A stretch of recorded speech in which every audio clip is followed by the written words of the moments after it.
It's 6.0. That's Yeah, awesome. I probably overpaid for it, but That's killer. Hey, everybody, welcome to That Goldie. book's exploded, man. It's a good book. Sorry. Welcome. 6.0.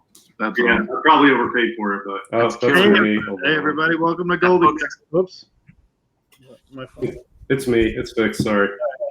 So, hey, everybody, we're here joining us on Tuesday. Thank you for being a friend. We got a special guest tonight. But first, I'm going to hand over the introductions to DS. I got to run real quick and go grab something real quick. So, DS, how we doing? And can you introduce the rest of the panel? I got to run real quick. All right, cool. So that was JD. Thanks, everybody, for being here. Knights of Old is here as usual. Hey, guys. I'm DS Comics, and then we have a special guest tonight, and his name on Instagram is Stray Flexin. Awesome Golden Age collection. A guy that I talk to on a regular basis. Got killer books. Put my collection to shame, and a little bit of everything. And been trying to get him on the show here for a while, so he's finally here. So, Deanna, welcome to the show, man. Good stuff, man. I'm excited to be here finally.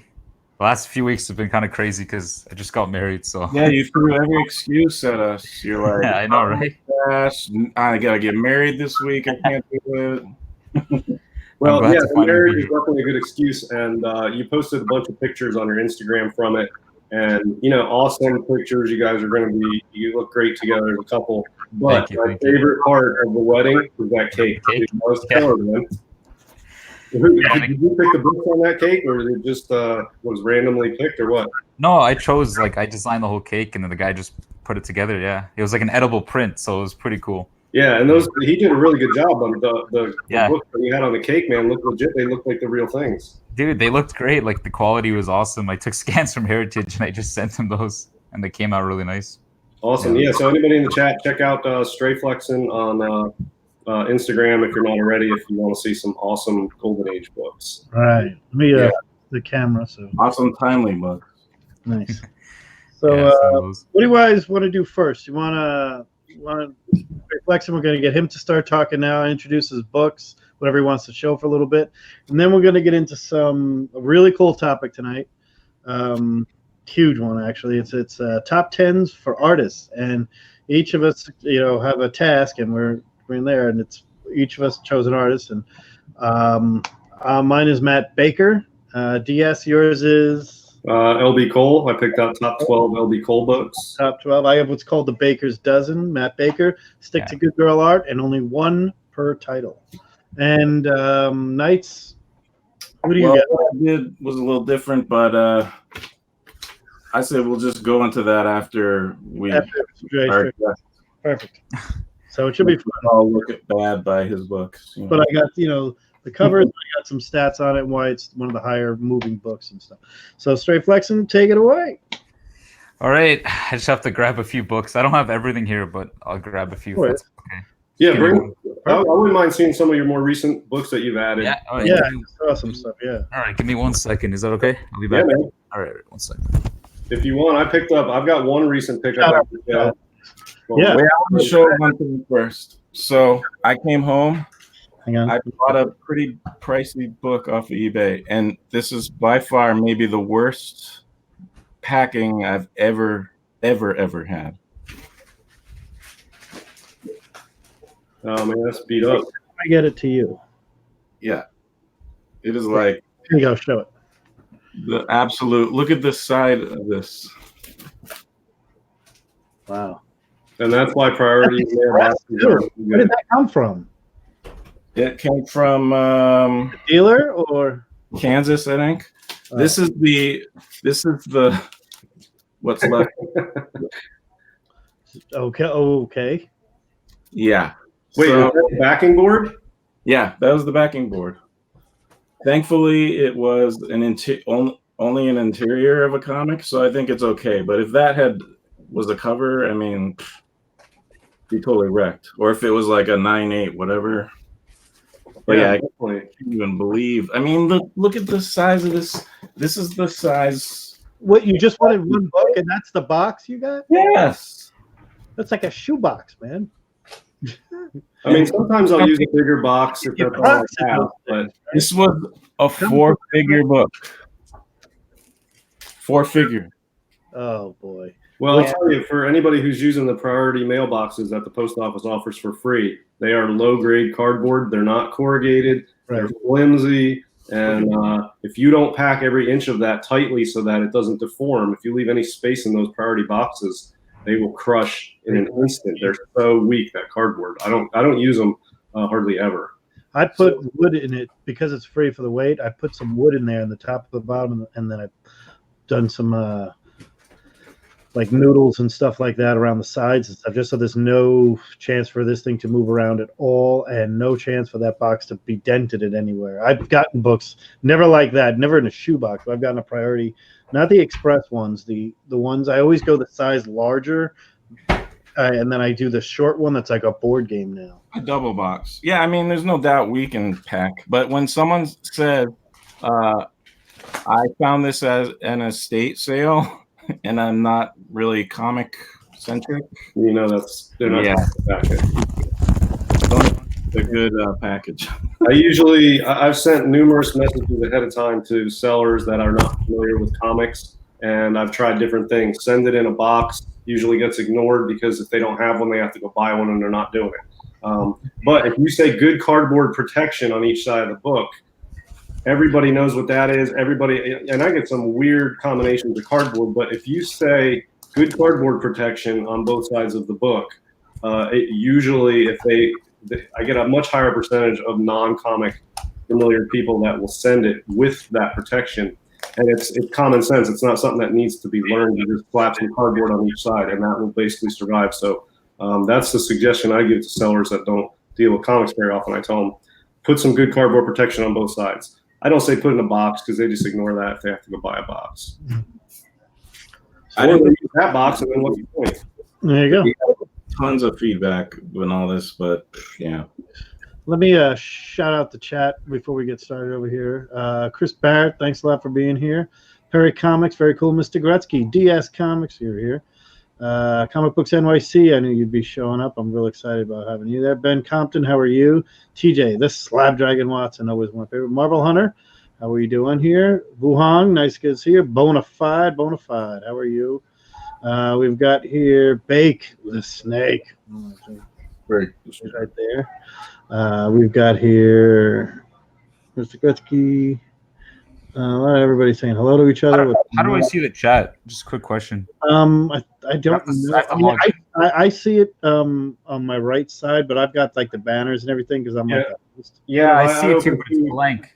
I open a separate window and I go to the actual YouTube show, like I'm going to watch it, and I just mute it, and then I can see the chat there.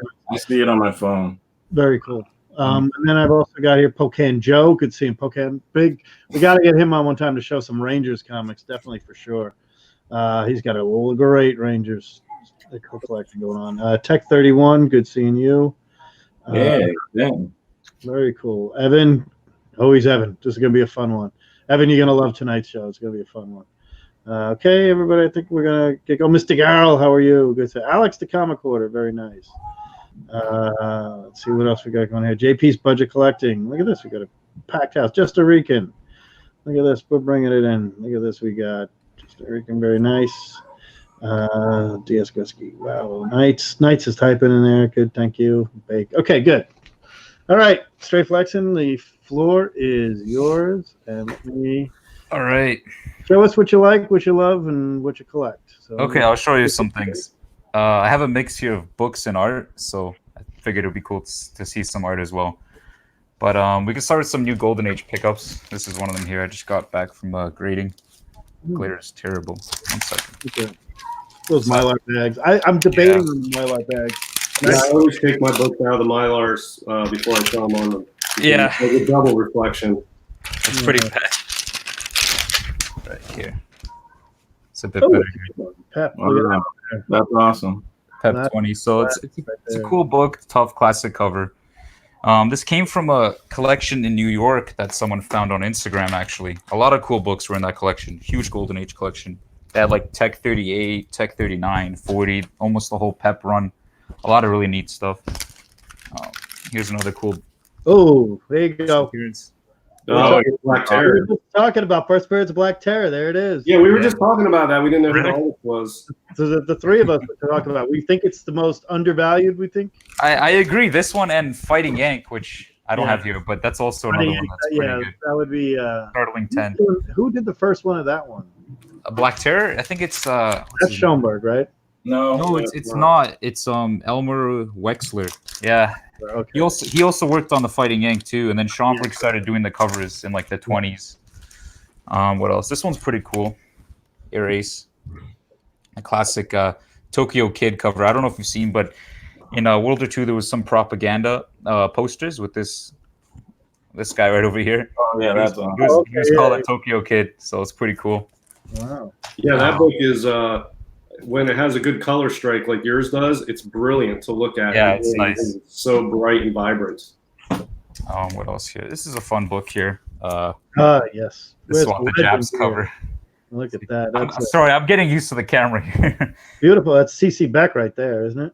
Yeah, Yeah, and you can just see it's just a crazy propaganda cover. Tell us how you got into collecting Golden Age.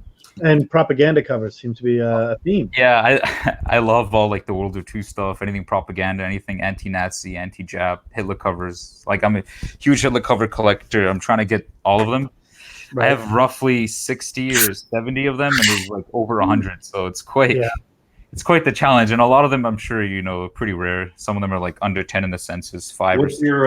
What's your top, not by value, but just for your personal list, your top Hitler covers? Like Great Comics 3 or something? Yeah, Great Comics 3, Headline 8. You might not even have heard of this one, but Jolly Jingles 12. It's like Super Duck Hitler cover. It kind of looks like it's like Bugs Bunny and Elmer Fudd kind of thing with the shotgun. It's pretty cool. It's just a rare propaganda, like funny animal cover. What else is there? There's so many. There's so many random ones. What was the one that was done in the 60s when aliens brought Hitler back? Yeah, I have that here somewhere. It's it's Black Magic. Black, it's in the Black 19- Magic, but it's from 1960. Like I Yeah. tell people, it's not really in the Golden Age. No, it's not. But it's a cool book and it's cheap. You Look can like pick it World up. War II villain covers and everything else, and It's pretty cool. Yeah, it's cheap too. I mean, it's affordable. I'd grab Yeah, one. exactly. It's like $50 to $100. It's not that much. it's not really Golden Age, but the theme is there, so I'll go with Yeah, that. You got sci-fi, you got Hitler, you got World War II. yeah, but it's you got pretty cool. really kind of creepiness going on, so it's really good. You know, Here- it's a very underrated comic here. Speaking of, 1 second, I have one here. Just a rare kind of random Hitler cover. Crazy Comics number 9. Oh, nice. This one's actually one of my favorites. It's also a tough one. It's a timely because of it's the Crazy Comics run, and it's funny because he writes here Der Fuhrer's face with PH, like as a cat. Yeah. But there was the famous song, I don't know if you guys know, but in Der Fuhrer's face that Disney did. Well, actually before that, it was someone else who did it, and then Disney took it and they made some famous propaganda video. You can watch it on YouTube. It's pretty funny. So I've always liked that one there. Like drawing the Hitler stash. Hey, do you have? There's another one. Tony Sanders. Where it's I'm not sure if it's an LB Cole or not, but it's a Taffy Comics. Yes, Taffy Comics 2. I do have that one. Yeah, dude, one came up on eBay a few months ago, and the seller didn't know what he had, and he listed it for like $40. Dude. And I went to check out and buy it, and it was already gone. It went in like 10 seconds. I didn't even know. Oh my God! Don't even talk. 5 or 6 hours. Dude, I know. Don't even talk to me about that. I know. I was so upset for missing that. So my friend, he messaged me. I know who bought that. Some guy on Instagram bought it, and I asked it. He bought it for $100, CGC 6.0, which I paid, I think $400 or $500 for my CGC 4.0, which still like it's a rare book. There was no sales in GPA. You can't find any sales data. It's like there's maybe like 3 or 4 copies that I've ever seen out there. Like it's a really tough book. It's LB Cole. It's a Hitler cover. Someone randomly listed a 6.0 for $100 on eBay. So I messaged him. I'm like, I'll give you $600 right now. Like, make 6 times your money. Like, I'll give it to you right now. He wouldn't sell it. No, I think if that came on an auction, if that came on like C-Link or something, it would probably be like $1,800, $1,500. Yeah, it would fetch a lot of money, man. Yeah. Whoever put it up for $100 on eBay. It was graded too. Wasn't it CGC or something?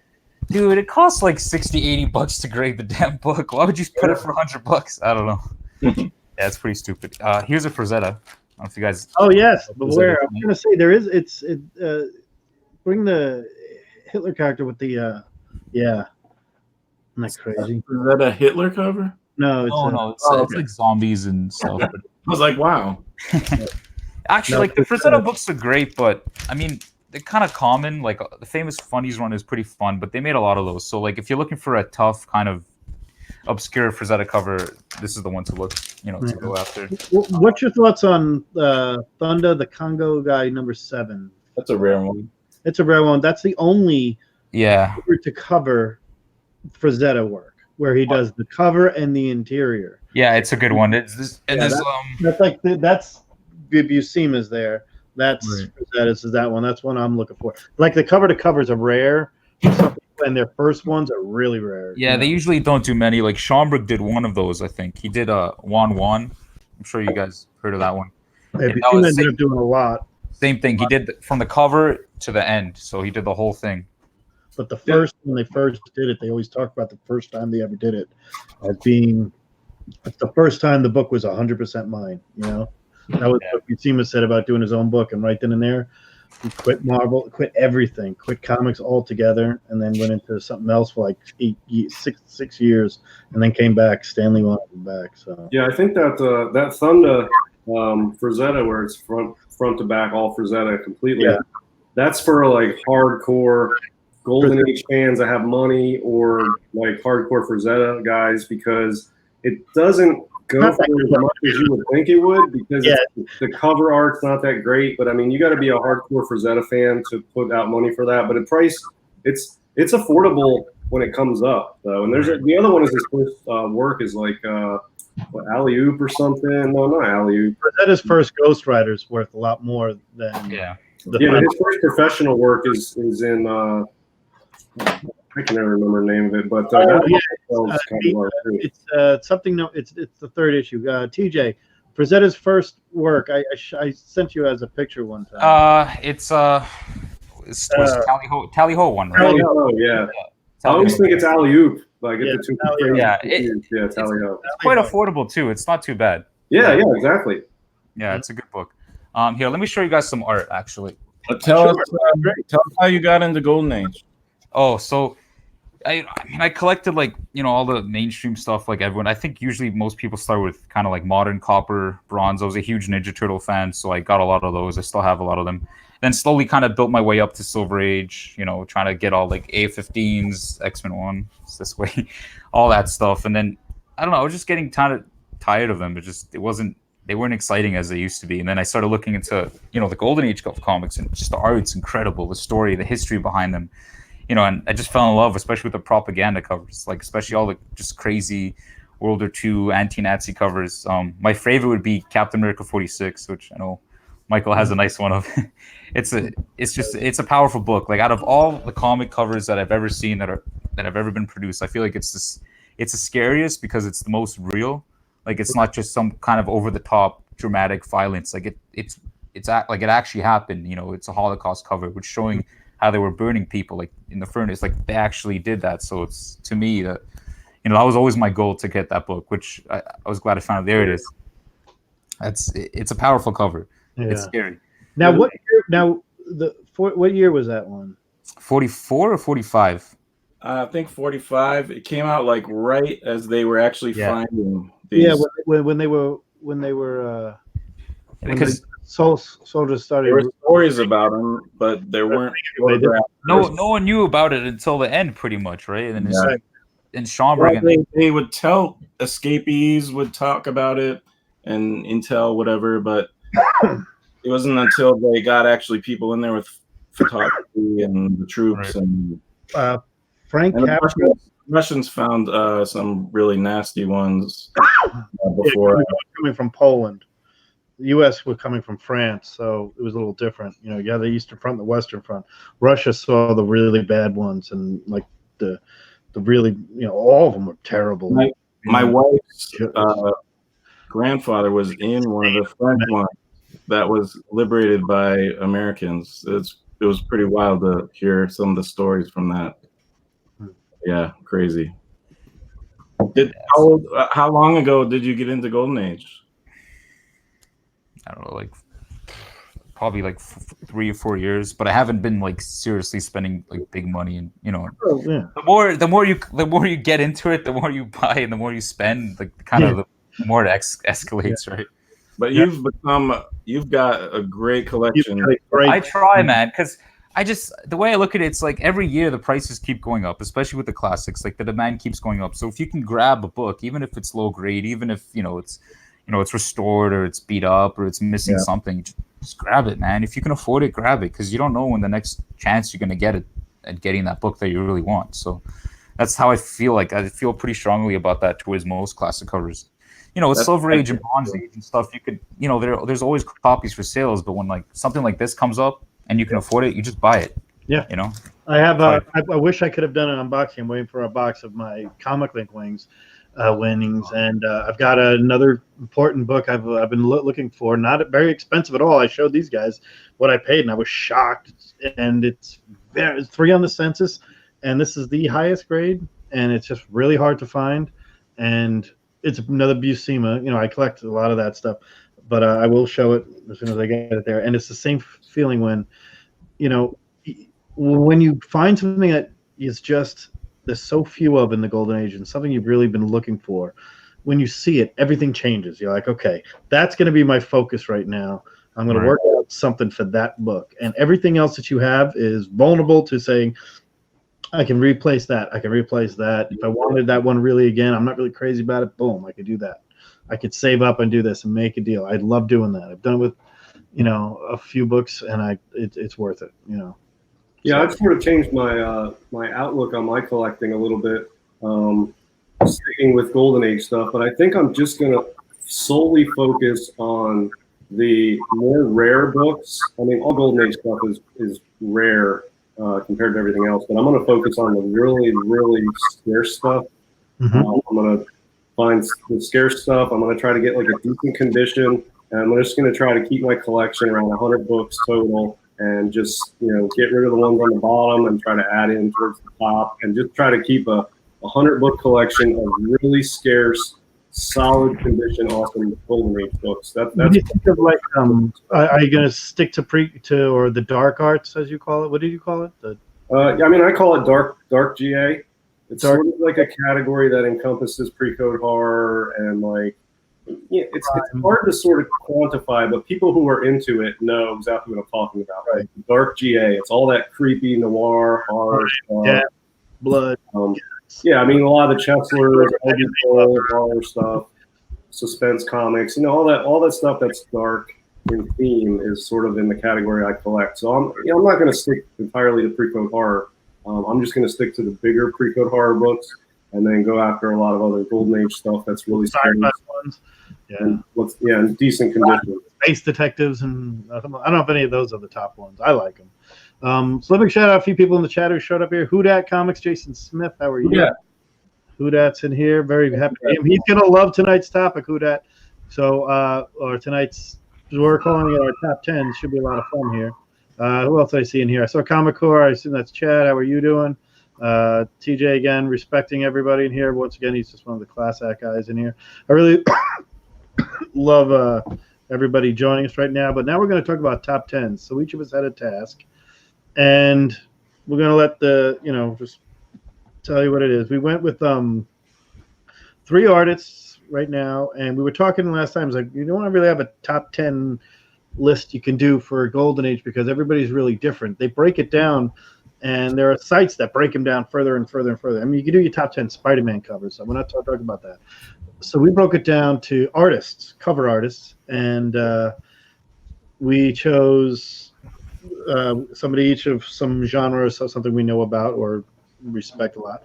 So I chose Matt Baker, and my rule was I could only choose one from each series. So I can only choose one Phantom Lady if I had to choose one 7 Seas. And it's a baker's dozen. And DS has got LB Cole.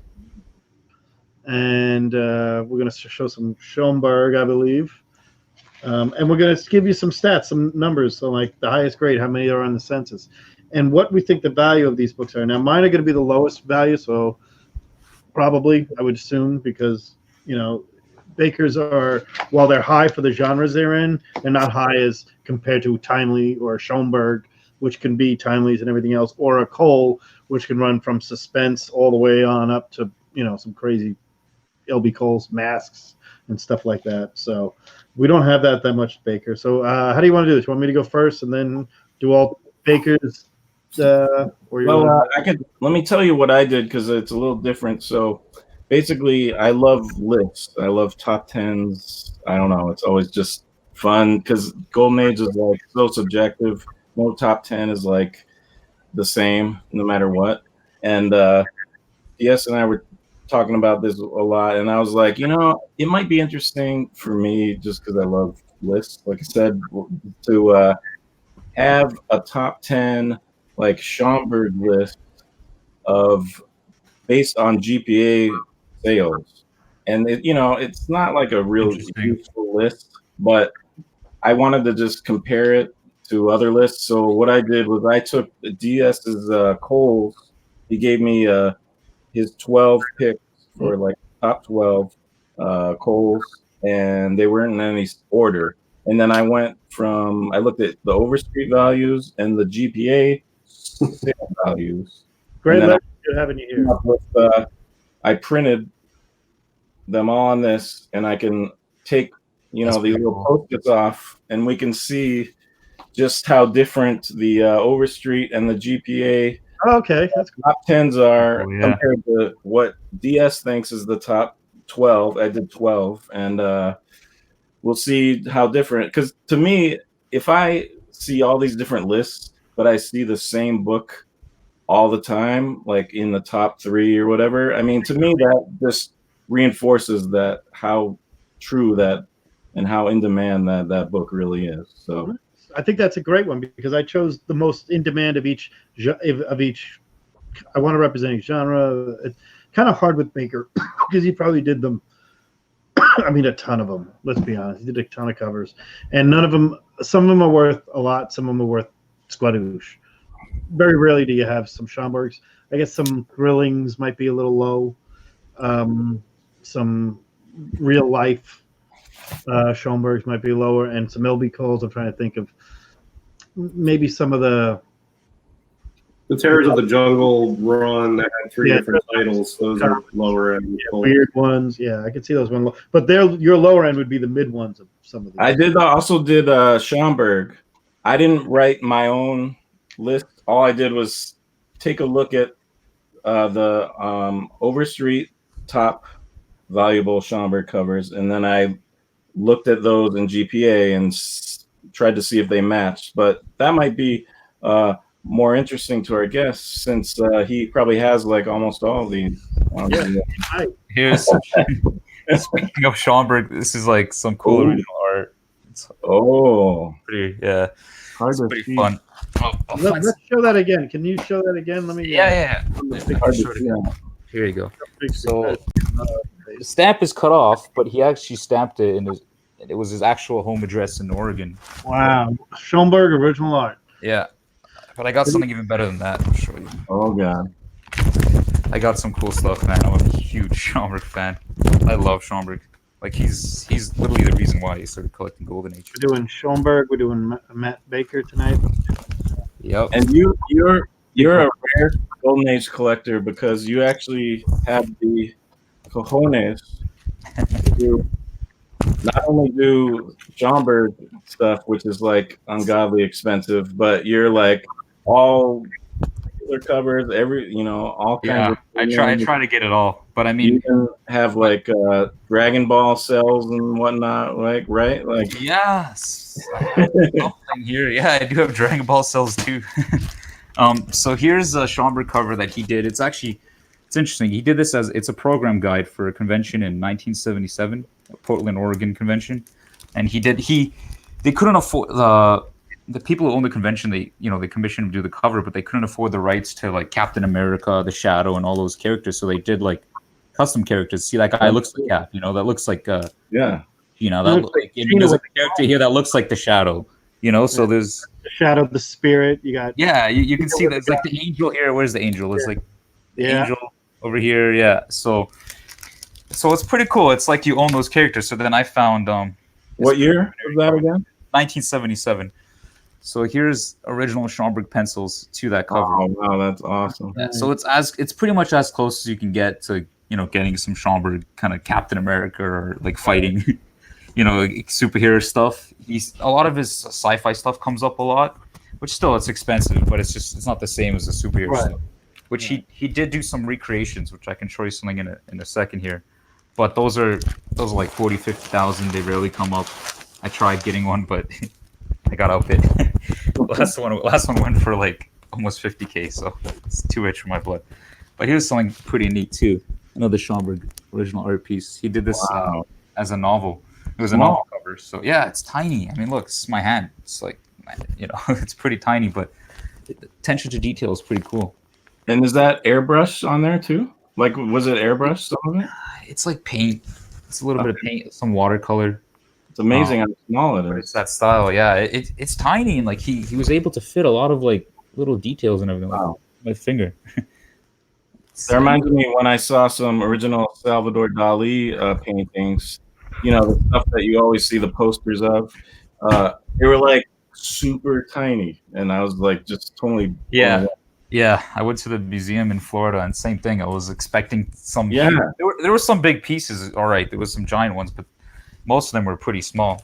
Since you guys like LB Cole art too, Yeah. Oh, my Oh, God. wait a minute. The DS just perked up. Look Is at that from the LB Cole estate? Yep, that Yeah. is. So here's the little certificate that they had from the estate, and then here's two. I've seen some of the Western stuff, from a few. I don't know. Have you ever seen those DS? Signatures down here. Yeah, I've seen them. I mean, I saw when they had those all in the auction. Yeah. There were some, aftermarket sales of people who bought them in the auction, and I can't afford the good ones, and the ones that I could afford were like the horses and the animals that really. Yeah, that's one to see the animals, the horses, and exactly. Yeah, I almost bought one. There was somebody on Instagram had a piece of original art from that whole estate that was a pretty nice piece with a devil on it. But they just wanted more than I could afford at the time. I had a lot of other stuff going, and I passed on it. I think that was probably mine. I think I owned it and I sold that one, and then it was shifted around a few times. Here's another one. That one made the rounds to a couple people, I think. Yeah, and I missed out on it. it was pretty cool, but I mean, you might be able to find another one. Here's another one, which is really, really nice. It's a really, really rough draft, but you can still see it's got that The skull. board, Yeah, that's real cool. those ghouls, and Yeah. kind of reminds me of Suspense Comics 3, which is why I love it. Cool. I was gonna say, 'cause About that might be a sacrifice. suspense story. Yeah. I Yeah. wonder if What year was that done? Speaking of which, this original is art another. for the Overstreet price guide cover is out there because he did that for Overstreet. They keep good records, obviously. That original art must have survived in their offices, and I'm not sure where it is, but I bet you that's out there. Yeah, there's one on. I don't know if you guys are familiar with Comic Art Fans, but it's like a website. course, Yeah. So there's someone who's selling one of those. I don't know if it's Overstreet or it's like a comic buyer's guide, but there's a cover there. That's pretty Oh, okay, yeah, that might be the one. cool. This is a pulp here, I got but the original art to the What If comics. it's like it just reminds you. It's the same thing. It's got that sacrifice, Is it the cool? bondage woman. It's beat to shit. I mean, this is terrible condition. Yeah, but Yeah, so I'll find another one. I mean, it's a pulp from like 20 something, 30 something. It's we always talk about pulps on here. You We just- like- The artist? take it, right? Unfortunately, I don't know. Okay. I'd have to open it up, but a lot of times they don't even Cool. credit the artist. Yeah. In the actual pulp, but people find out later. Yeah, it's just a cool little thing. Are you sure, like in Canada, they allow some, like an individual to be this cool, like and have this good stuff? I don't know. So, I don't know, man. I might get deported. That's I all wouldn't right. mind In the that. United States, become a comedian. You got it made. Dude, I'd be so down to live in the States, man. That's my ultimate goal. Make this stuff a lot easier. Yeah, and not only do you have killer stuff, which obviously is high value, Right. but when you buy this stuff from the States, you have to Yeah. pay like 3 or 4. Yeah, dude, I pay so much for shipping. shipping, import. I send all my stuff to one guy in the States. He kind of gathers it all. Then after like a month or 2 months, then he ships it to me. Because Yeah. a lot of people don't want to ship to Canada. I don't want to pay import every single time. So yeah, I have to wait a lot for my stuff. What's the highest you ever had to pay for import? Oh, jeez, like $3,000 once Man. for one book. oh, Yeah, it sucks. That's why I ship everything to my friend in the States. Then when he sends it to me, he sends it like FedEx overnight with low value, and I don't have to pay any of that. It's a real pain, but a lot of money. you know, a big book, and I can't be protected unless I actually put real information down. Yeah, that's the thing. That's exactly why I got my buddy to do it all because it makes the sellers feel safe. But the other thing is, I looked into it. Like USPS, and they don't insure more than $1,000 unless you have your own separate insurance Right. policy that can cover more. So even if you put $5,000 or whatever the book is worth, they won't insure the whole amount. So it's just something to consider, just take a look at. So yeah, you just need to make sure you have your own insurance policy that covers that. Yeah, what else? Speaking of cells, here's a cool cell that I picked up recently. Let me show I don't know if that. you guys like Dragon Ball Z, but Let me there's a full power Frieza cell. put there. There we go. Wow, look at that. Any Dragon Ball Z fans? Look at that. Yeah, there you go. Just some fun stuff. I don't know what else. I have so many things here. I just bought this the other day. It's more modern, but it's an Alien original art page. Nice. Yeah, pretty cool, I still collect modern. This is from the newest modern Gambit. Yeah, this is from. I didn't know the Canadian dollar was this strong. Really, I just, the old, but it's just kind of. Cool Oh, that's game. pretty cool. Yeah. All right. So I guess before we go to the Schomburg and wait a minute. I got some cool art. Let's see. Oh, Can you guess who this is? got it. Let me see if I can get it close. let me hang on. Let me put you on the big screen. Yeah, that would help. It's definitely. What year is that? It's 60s. Right? Is that Russ Heath? It's a Machine Man comic. Don't Oh, tell me it's Kirby. Kirby. Kirby. Yeah. Oh man, that's So it's awesome. the 70. What year was that? I think early 70s or 76 or something. 76. yeah, that sounds right. I was way off. Dude, But it's really cool. Better camera. Great, Yeah, like the first appearance of Machine Man is 1977. abstract. oh All these. It's really damn, that's pretty badass. much. So I actually got this. It seemed expensive to me because I used to see like flip through like $300 Kirby's, but even now it'd be even way more. So Dude, any Kirby Starlands in It like has- the early yeah, 2000s. I was yeah, buying thousands of Starland of Avengers. I mean, I've showed you guys. I have that Avengers. It's hanging over. yeah, I'm Such- jealous of that. I've had that one since the early 2000s. A price of a song, man. I'm not kidding you. It's nothing. Like some of these ones, I went. This was an original art piece for the concept art for Bucky Barnes. That's awesome. This is the concept art for what Sebastian Stan would be if they brought him back, and this is what they showed up with. This was from the movie, and on the back is a layout of a scene where Cap was going through the windows and stuff. You can see there, and actually the original storyboard here on the film of Winter Soldier came with that shield. As Black Widow actually helping Cap and Bucky escape. Oh, that's cool. That was the original storyboard. Yes. I have no original art, and I'll tell you why. There's two reasons. Number one, it's way too expensive for me. I'm struggling to keep up with you guys on books. Number two reason is a very immature, childish reason, which I'm perfectly fine with. You don't like black and white? I don't like black and white. I like color. I don't like it because there's no Yeah, color. I like to look at my pictures in color. That's it. That bottom line, I like color pictures. That's fair. There's a lot of people that have kind of those views. With some people, like they just like black and white. They think this is childish. Other people, like just like you, they don't like anything black and white, so they don't own any black and white pieces. But Yeah, I just stick to the book. books, and I'm mostly a cover art collector. So I like the covers, I like the color, I like the art style. Yeah, I mean, when I read books, I usually read trades, and it's usually superhero stuff from the Bronze or Copper Age. That's the stuff I read, mostly trades of that. But the stuff I collect is Golden Age books that have covers that I particularly enjoy as works of art. And, I tried to get into original art. I looked at, there's a dealer that goes to a lot of cons, has a lot of stuff on eBay, has a website. They're in Anthony? New York. Anthony's comic. What is it? Anthony Snyder. Anthony books. Anthony Comic Book Art Yeah, online. Yeah. Yeah, that's Anthony Snyder. Yeah. I looked at last year at Baltimore. I looked through everything he had, trying to convince myself that I should get some of this. And I was just looking at it, and he has a ton of stuff. And at the end, I'm just like, it doesn't do it for me. And it has some cool pieces, and that's not for me. But also, it's a good thing because That Shadow Pulp cover though. you got me that Thor. yeah, but it's in color. You're talking about the creepy. Yeah. And there's some nice Frazetta paintings in color.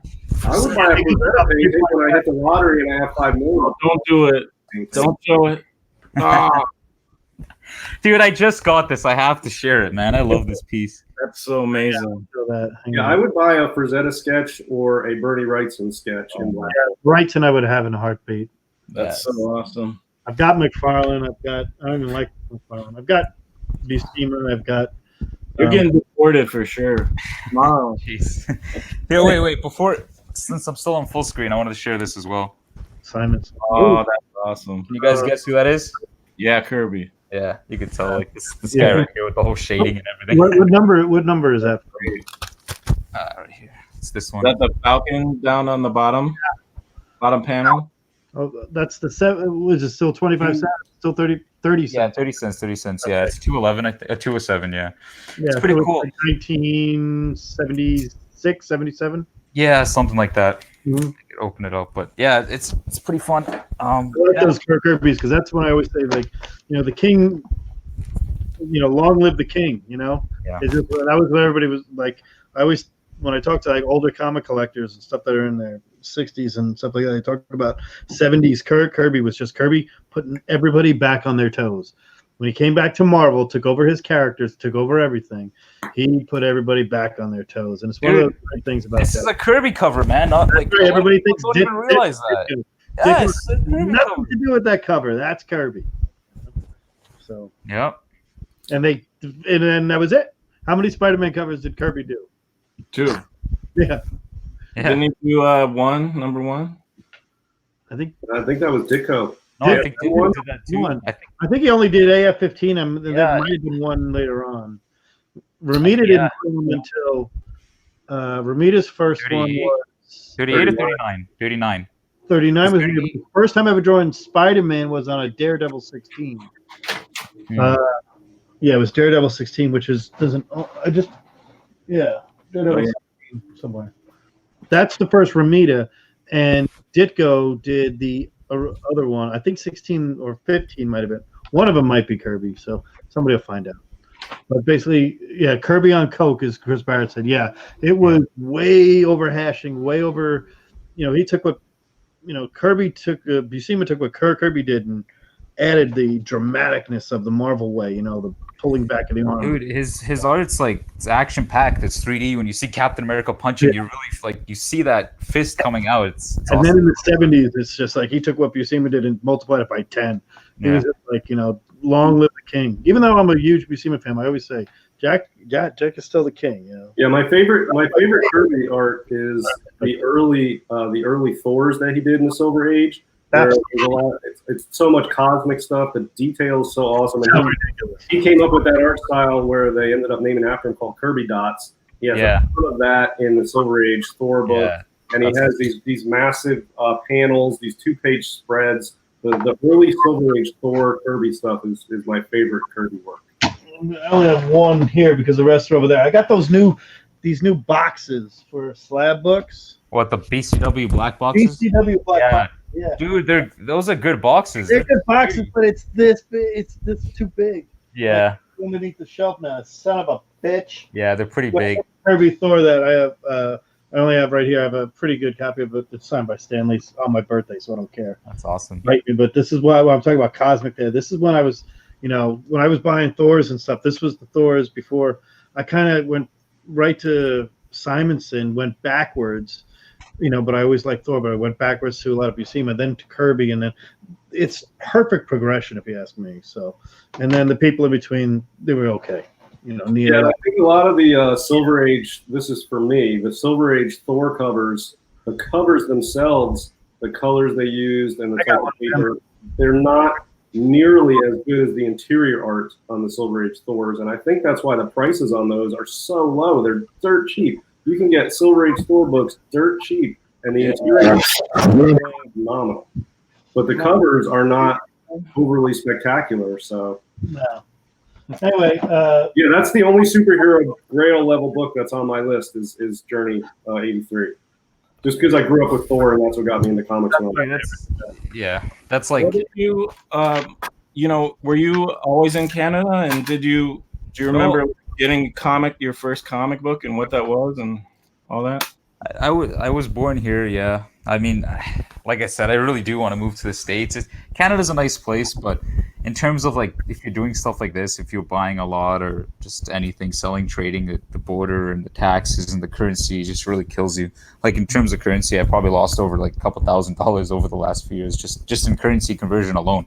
Because when you sell, they give you less than when you buy. When you buy, you pay more, and then when you sell, you get less. You got points, you got point date, and everything else. You got so you get screwed both ways. I mean, because I do buy a lot of overseas stuff because that's where I get a lot of some rare stuff. I like to collect programs from foreign cons or like from every country. Like foreign Comic Cons, I see like who was there at the time was just really good. What did you get? Like, what's your first comic? My first comic, like I don't remember which issue, but it was an Amazing Spider-Man. I can't remember which issue exactly.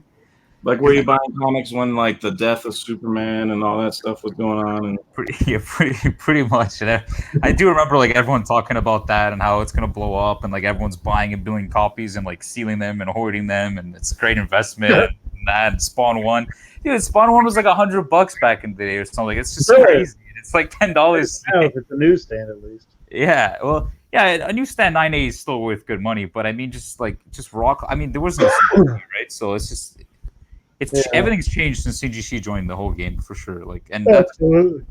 I know a lot of older Golden Age dealers. When they see you post, they feel happy because you're a younger collector, and there's often like, oh God, if young people don't like this, we're doomed. Oh, man. Yeah, I hear that a lot too, and I talk to a lot of obviously old Golden Age collectors. That's how I get my books, and even on Facebook, a lot of people make posts. But there's a lot more than you think, man. There's a lot of people between like 20 to 30 that collect a lot of cool Golden Age stuff. So it's not great. If the dealers want a flood of younger people into Golden Age books, all they have to do is cut their prices in half. I'm down. Do like a 6-month price drop by like 75%, and you will have tons of younger people. But I mean, some of this stuff, you get into Golden Age for Silver Age prices, and then you find out what there is, and then you get the taste for the other stuff, and it becomes so expensive. You have to be a little more established in life with a career or have some money to be able to move up in Golden Age. But you can get into Golden Age for cheap. There's tons of Cole Blomberg stuff that's $100, $200 you can get. But then you find out what else there is, and now you're talking big money, and it goes up, and the sky's the limit. $3.5 million if you want to keep going. I think there's a huge misconception with Golden Age. Like a lot of people that I talk to that just collect Silver Age or Bronze are like, oh, I can never collect that. It's too expensive. And, they have X-Men 1s, AF-15s, FF1s. Like they have books that are quite valuable. And it's like, you can. Like it's not like every Golden Age book's not $10,000, $20,000. Like there are a lot of books that are affordable, and you can find a lot of nice books too if you're just on the hunt, if you know what to look for. You can't be a condition snob. Yeah. Yeah, that's the thing, though. A lot of them are like, oh, I just need high grade, mid grade, unrestored. Yeah, let me shout out Tony Sanders. I know he was in the chat. I hope he's still here. Anybody wants to see how you can pick up huge keys in any age of comics on a tight budget, go check out what he has. He's got a timely book he picked up. He's got Silver Age, Bronze keys, lower grade condition stuff. And he's got a tight budget, and he makes it work, man. He's picking up big keys. He's got great keys, and he always says, hey, low grade's better than no grade. Yeah, he's got a timely I totally agree with him on that, especially in the Golden Age. Now, of course. He picked up a timely cap issue, very presentable. I think it's maybe a 0.5 or something. But, I mean, most people don't have one at all, and they would be discouraged from getting into Golden Age because I could never afford that. I love that. Well, you got one, so you can do it if you work hard and hunt and budget. Yeah, you just have to keep collecting, just buying, trading up, slowly building up your collection. Don't be afraid to sell a few books to fund other books. I mean, you've owned a book for a few years, it goes up in value, then you're able to sell it and buy the next book that you want. Yeah, Some that's the way I do it. I flip. Trade up. We all Yeah. really like Golden age that has gone up in value to buy other stuff. That's the only way I can do it. I don't have much to work with. So, do you guys want to do that top 10 Cole and Schoenberg thing? And I want to ask one more question. I want straight flexion. There's a lot of young people who fail to have. They don't seem to have as big of a connection to anything about World War II that a lot of people in like my generation, whose like grandfather was in the war, and that kind of more personal to me. But I was just curious why you were into that. Well, so I'm Jewish, and my whole family on my mother's side, like they were in the Holocaust. My great grandfather, he was the only survivor, the lone survivor of 12 siblings he had. It's a pretty big family. Yeah, it's a whole story. He was in Poland, and he was hiding in the forest. He was like living with wolves and stuff like that, just some crazy stuff. And and growing up, I went to a Jewish school, and I learned all about that. And just I for whatever reason, I always thought World War II was. I mean, it's an very unfortunate event, but I just thought it was a very fascinating just point of history, like more than World War One and any other war that I could think of. It's just so much was going on at that time. There's just so much. There's nuclear bombs. There's, the whole Holocaust. There's a lot that went into it. And it's just, I think it's very interesting. It's not that far away. A lot of people there's all stupid people that say the Holocaust never happened, which obviously is not true. But there are stupid people that believe that. But that wasn't that long ago. We're talking about like 80 years ago or something. It's in some people's lifetimes now. Less so as we, as the years go by, there's going to be less survivors. But still, it wasn't. It's still it's very relative to our times. So and unfortunately with a lot of stuff that you see in the news now with neo-Nazis and stuff like that, it's scary for history to repeat itself. So, I think it's very important.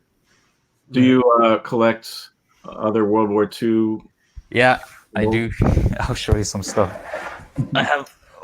Actually, yeah, that's probably the best part of the show. I'm really excited to hear the top 10. One second. These headphones are killing me. One second. I do have a lot of cool World War II stuff. yeah, I used to use the headphones, but I found that you can do it without headphones, and it's the same. So you can try taking them out; it might work fine. I can't hear anything. Yeah. I pulled them out.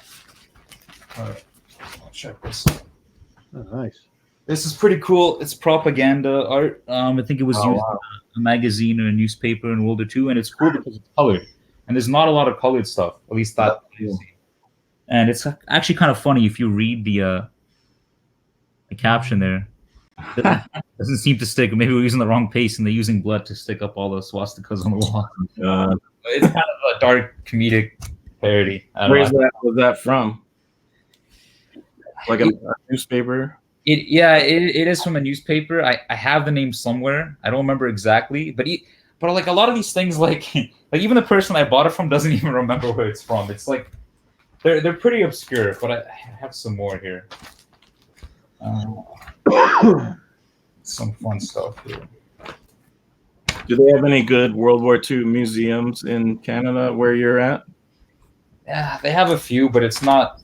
Yeah, it's not the same like the ones in the States. Here's a pretty cool one. It's just another one. Oh wow! I got a ton of these. Is that original art? Yeah, this is all original. That's awesome. Graphite. Wow. I did a lot of those. What does the rest of your family think of your collecting? Well, okay, so I mean, I collect a lot of Hitler covers, right? So, like to the average, normal, random person, when they hear that or they see that, or if I show them something, they're like, "What's wrong with you?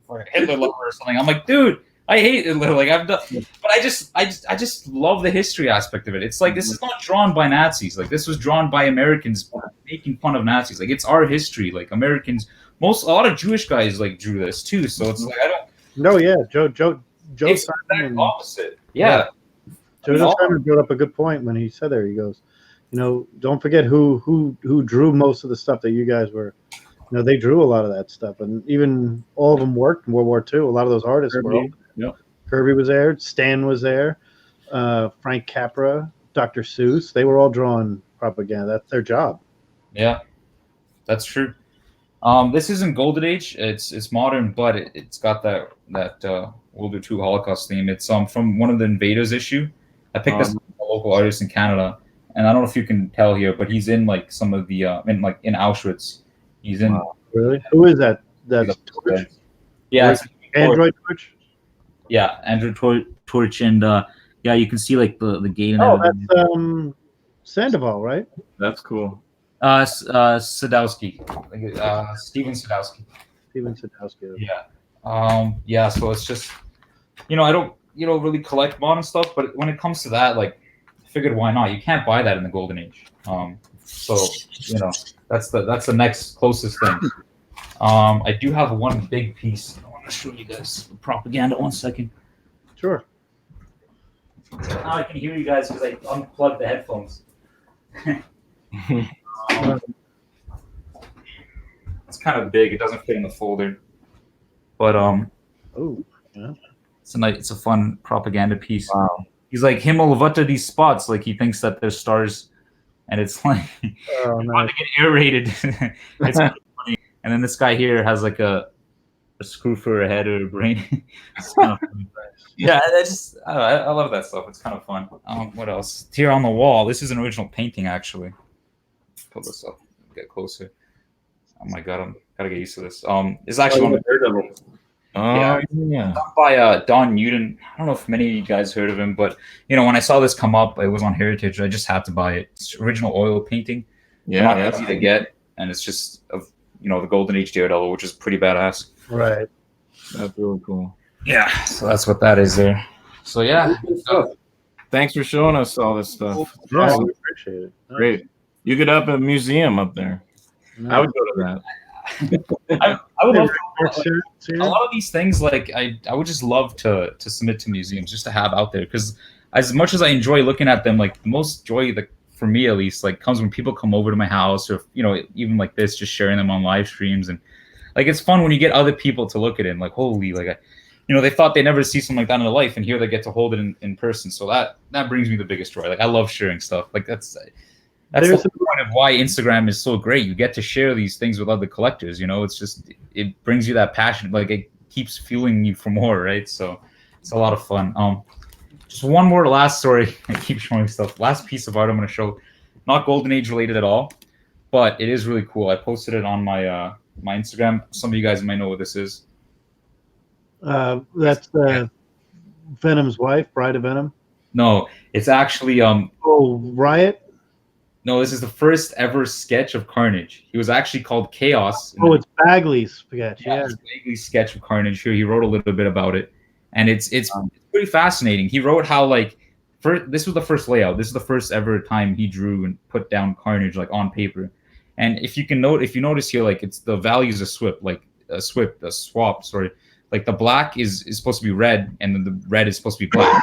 Right. He wrote how he changed that, and he got rid of all this alien tentacle stuff, which he wrote not hair. He wrote because people it looks like hair. It kind of looks like Scream. If you guys seen Scream, it kind of looks like that. Yeah.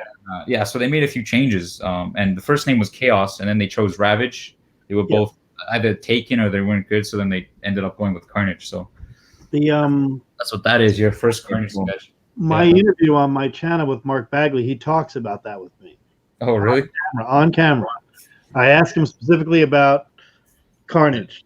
How did it come about? And he tells the story how it was Chaos, and that they told him to change it because he had to change it because the red on the inside, right here, which there looked like his heart was being bumped out, and they thought it was too violent. So they reversed the covers. So then next one is Wow. there. That's why. Yeah, That's what he said. because he does that, dude. Thank you for sharing that. I'm so happy to know that. You go to my channel, look up a JD interview with Mark Bagley. All right, I will do that because he wrote about it here. he said something about like it looks like a shotgun blast to the That's chest. exactly what he says. A shotgun blast to the chest. Oh, that's so cool. So he wrote some stuff here. Exactly what he said. Okay, so Yeah. he writes that on that original piece, and on my channel, he tells the story of it. That's great. pretty cool. Congratulations on that. I actually That's great. just missed out on. I can't really see it. The original cover work for the Thanos he does with the gauntlet, and the 2 pages on the inside of the comic. And I missed out, and I kid you not, I freaking fell asleep with 10 minutes to go. I did. It happens, man. And it was just like, oh my God, I missed out on the one piece. And I said, why did I put up the higher bid I was going to pay? Like DS always says, right? Yeah, dude. What auction site was that? That was on Comic Connect. Yeah. See, It went a little longer than I expected. Like one of those late ones. And it keeps extending. pretty sure I was drinking. Extended bidding. So at the end of every 3 minutes, they keep extending it 3 minutes longer. I mean, dude, you don't want to know how many auctions and stuff I missed out when you just follow. You don't pay attention. Not at your phone. You're not. You forgot about it. You're doing something else. It happens, and that's kind of it's the sweet and sour thing about this hobby. Like if you miss out, like let's say I missed out on this on auction, that's it. Like you're not gonna. Like You're never going to get. Yeah, I have the original Delato. Where did I put it? I just had it out. Oh, right here. Original Delato cover to Annihilation. $75. If I missed out on this, nobody else would have it. That's the cover. There you go. It's awesome. That's a Delato. Frame broke. Kids, life destroyers. Okay. And here's the original. Oh, here's Oh, something yeah. cool. This is the original. This is when they were gonna put Obi-Wan in, like the Force Ghost of Obi-Wan in Jakku. So I don't know what that means. So that was the storyboard person. And another one storyboard for Ragnarok, but they never told him he didn't have Mjolnir. He said just have to draw him fighting, and he took that helmet style with shorter hair and Hulk with that helmet on. That's pretty badass. Yeah, they're the guys who do the storyboards and stuff. They like a bunch of people tried out for Marvel, and that's what they would do with this, a lot of storyboard work, and a bunch of people would do it, and they'd hand off to the main storyboard guy. It's pretty cool. So, we have time. I mean, does anybody you want to keep going and do the Cole Schoenberg? Yeah, I got one new pickup I wanted to show because Golden Oh Age. yeah, please show that. Yeah, you did have a pickup. All right, so sometimes the book comes along and I don't worry about the price. Although this was a trade, I did a trade for this, so I gave 2 books and I got this in cash back, and it's totally worth it to me. It's such a hard book to find and such a nice copy. Yes. It's Perfect Crime 23. That is cool. Hang on. Let me get you up there. Dude, that's awesome, man. 6.0 is huge. Yeah, and there's 10 on the census, and I think the highest is a 7, and then there's a 6.5, and then this is a 6. Nice. White to white. Dude, What I really like about it, the shadow goes over. Well, you're messing with the brand. That was the thing that pissed a lot of pages off. Nice. yeah, I like that. that's So yeah, awesome. it just reminds me of like a Hitchcock movie poster, like Dial M for Murder or something. It's so I'm from Murder. That's so cool. And check it, yeah, the guy in the mirror there. It's creepy as hell. That's an Yeah. awesome. Yeah, the back of her hair. Yeah. and such an expression of terror on her face, and just the shadow is so creepy, and the reflection in the mirror, the drool coming off it. So yeah, I mean, sometimes there's a book I don't mind. I didn't overpay per se if you go by the values of everything that was involved, but I went more for this than I normally would for other books, just because it's so hard to find. It's such a nice condition, and it's such a killer piece of art. So really, really happy to snag this. Congratulations. What's So- the art? It's uncredited cover artist, but it says the art is by Cal Massey, Jim Riley, and Floyd Torbert. What's that? Well, what publication? That's not Avon. That's No, it's Cross Publications, us. Yeah. 1952. There was random ones, right? In 1952, Cross was one. There was another one that was really rare. Yeah, I mean, there's DS Publishing is actually one. They did the Exposed title. There's Crime Smashers. There's Down with Crime. Some of those offbeat crime titles have some killer stuff in them. Perfect Crime has some really good covers in it, and this is definitely the best one, consensus-wise, and what I think also. So Awesome. So I had to do Matt Baker. So I took the ones that are very high value and or moving up. So I'll give you some statistics on Matt Baker, and you guys in the crowd in the chat can watch this, and you guys know who Matt Baker is and everything else. And rule only one per channel. So the first one I pulled up is probably the one with the hottest. Everybody's talking about right now more. 7 Seas number 6. I'm going to bring this. Hang on over here. How many did you do? 10? A baker's dozen is 12. Yeah. Okay. Baker. So this is not. I don't have the actual ones because he's really hard to find. Recently, a 5.0 sold on Heritage for $2,500, and 8.0 on Comic Connect sold for $7,700. However, there is a 9.4 that is about $25,000 at this point. A 2.5, by the way, just sold off of eBay. First one off of eBay, but there are only 34 of these on the census for a book like that. But to me, there's enough out there. But it is pretty well known. Matt Baker, total dominant woman, dragging the man behind. Again, strong woman there with a lot of good features. That's an awesome cover. Did you know that the original art actually exists to that cover? I've seen it on. You have it. Yeah, there's someone. Dude, someone owns that. I contacted that guy. I'm like, I know you're not selling this. Like, what would you sell it? And he didn't want to give me an answer. Can you imagine owning that? That's insane. Like another one here. I'm gonna do a next one. We'll do a medium level one. One that recently just started to get hot is the teenage romance books in the Matt Baker world, and this is one of those where expressions on face of panic. You don't know what's going on here. Car stalled. She's in the back seat saying, "Get back to the front. There's no room for you back here." And he's like, "Come on, we're sold. Let's make the best of it. It's not in the Me Too movement. Let's just say that, not now." So, but anyway, it's great stuff. The expression on the face is classic, and this book has recently come into the Baker lovers as one of their top 10 that they have. This has replaced one of the earlier teenage romance ones. I have to throw up Canteen Kate. I have to because she's probably the most suggestive of everything that's going on right there. It's Canteen Kate, not a button ever buttoned. She's there holding something right there. She's got her legs up there. She is the sleepy time girl. She's the Yokohama melodrama mama. She is also something for the boys. And she was been caught short a few times. I mean, it's just great stuff. Baker, again, showing some talent there. Good girl. By the way, I did everything good girl art. Way hotter than Phantom Lady, I think. If those two were at a bar, I'd hit on her over Phantom Lady. Speaking of hitting on here, here's the Diary Secrets. This actual one there's only 14 on the census. The highest is an 8, but in 2007, a 3.0 sold for $2,700. This is actually probably the hardest to find. It's a bigger, that's an impossible book. Yeah, that's a huge Baker cover. This is a Baker Grail. Most people that collect Baker covers know this is the really tough one. It's verified. The suggestive eyes there, which come back, and this is what I'm going to say about Schoenberg. Everybody did a great job. Kirby with the expressions, but the way Baker drew glamorous women is unmatched, and this is a great example right there with real suggestive stuff. Another one here. I'm going to show a Phantom Lady because we talk about it. 1948 Fox. I guess he's wearing the shirt, so might as well help him out. Straight Flexing is wearing the shirt. This is it. This is the 9.4. This is the cojones right here. This is the hardest one to find. A 3.0 recently sold for about $8,000. There are 96 of these on the census, so it is not scarce. However, she's blessed beyond belief and one of the top headlight covers, period.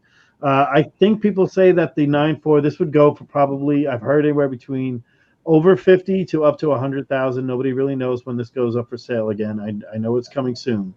But this is a perfectly centered and everything else like that, 9.4. And it is white, it is pink pages actually. This is known as the pink page Phantom Lady. Some say it might not be Baker. Right? Okay, there is talk that this might not be Baker because of the face, but then everybody says, no, that was Baker. One of the other ones that he's credited with, one of the earlier ones, before 17, 16, or 15. Yeah, it's a very it's Jack Heyman, yeah. Man, riots would break out in the streets if that was determined that it's not a Baker cover. Now, here's one I call Peggy Bundy in high school. That's how hot she is. So here's what would be cool. This is a great one where the artist is painting the back of her right there, and she's flat out saying, he's never noticed me. I'm going to make sure I'm going to do something now to make sure he always notices me. And in the back of his painting area, he's got a naked woman up there, so he knows what he's getting out of this. This trollop right here, and the look on her face is just Baker goodness right there. Well lines, great hashing, great everything there. Perfectly centered. The eyes look just good. Evil redheaded woman, steel soul. So next, all top 16. I'm definitely going to show some Rula, but I got to show this one. Underwater Hair. Can it be drawn? He did it. You know, Submariner had the Johnny Unitas flat top forever, so you can't really do anything. And the Moira's hair never really changed underwater, but when Baker got a hold of all top and threw Rula underwater to fight an octopus, Dude, I was just talking to the owner of that book today. Yeah. Yeah. Got out there. There's 25 of these on the census. The highest is about an 8.5. What is he going to ask for this one? I'm guessing around $3 to $4 grand minimum.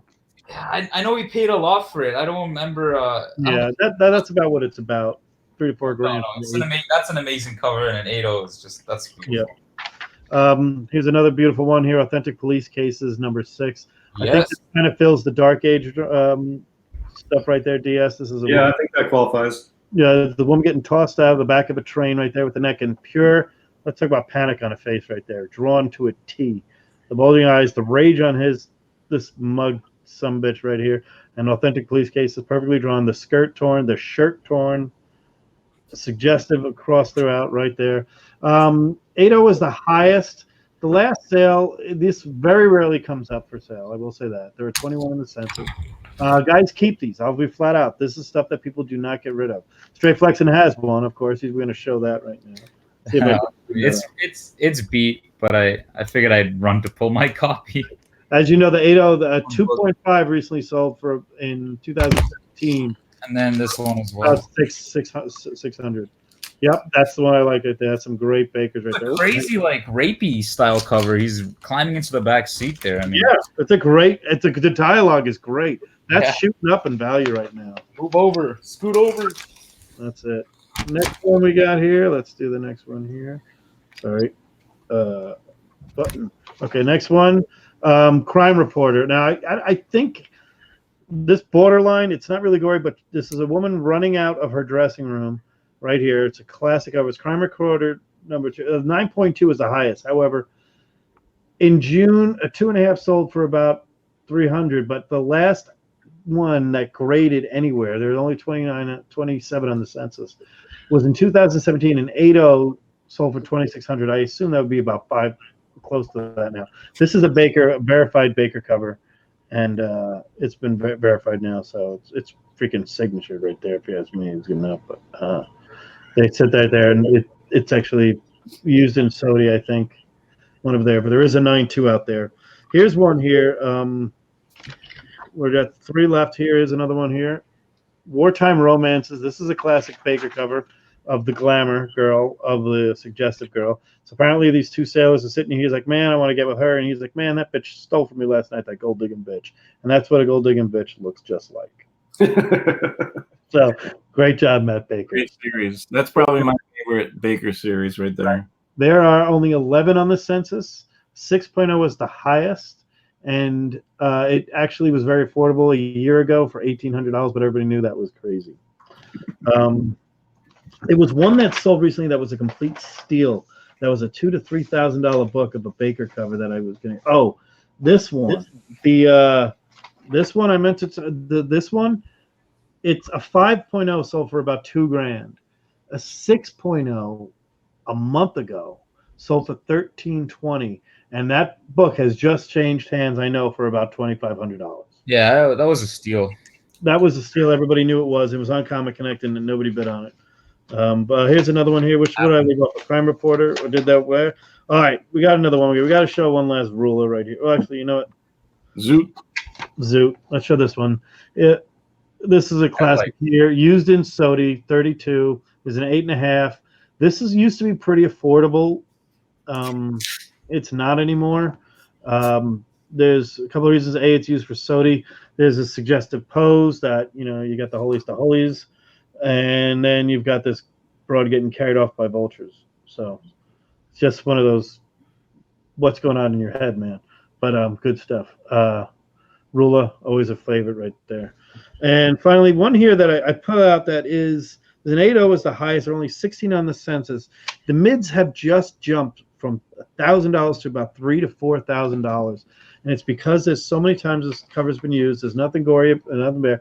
It's Cinderella Love, and it's called The Many Faces of Matt Baker, and there's two. Yeah. All the girls are in the back smiling, having a good time, flirting with the sailors, everything else right there. And this one's just like that bitch, and you just know she's saying that, you know. That's just crazy. It's such a great cover. I'm sure you've all seen this one. I think the mids are going in the $3,000 to $4,000 range right now. These are the hottest that I've seen, with not grabbing too many Phantom Ladies. I only wanted to keep them right there, and I did not add the Jungle books that I collect, the Jumbo and Jungles, because they aren't really moving much. The Baker covers. The only one that does is Jumbo 69, and it's not a Baker cover. It's Baker's first professional artwork. So there we go. All right, so let's go. Who's doing the? How is this going to work? He's got goals, and you've got like a game show board. You got. I can do the Schomburgs. I can list off Schomburgs. I have no problem doing that. Yeah. Well, I kind of think it might be fun if DS puts what he thinks are the most valuable in order for the Coles, Okay. and then we see if they match up the GPA. How well he does, yeah. Yeah, and the way I do this is I consulted two experts, and those two experts are both Instagrammers. One is DS Comics PCH, and the other is PCH Market Watch. So basically, just myself. I didn't look at GPA. I was like, wait a second, isn't that you? What the hell?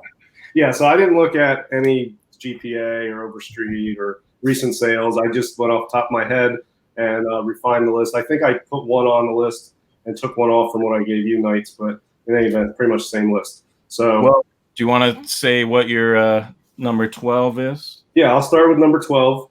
And I just have pictures on my phone I'll show. I guess he can't put me. He left before he put me on the main screen here. I'm coming right back. You Sorry. And I'll estimate what I think these go. Here and take a piss. I'm sorry. And I'll just estimate what I think they go for in VG. All right, here you are. Number 12, I think the 12th most, and these are most valuable, not my personal favorites, although I love all of these. Number 12 is Contact 12.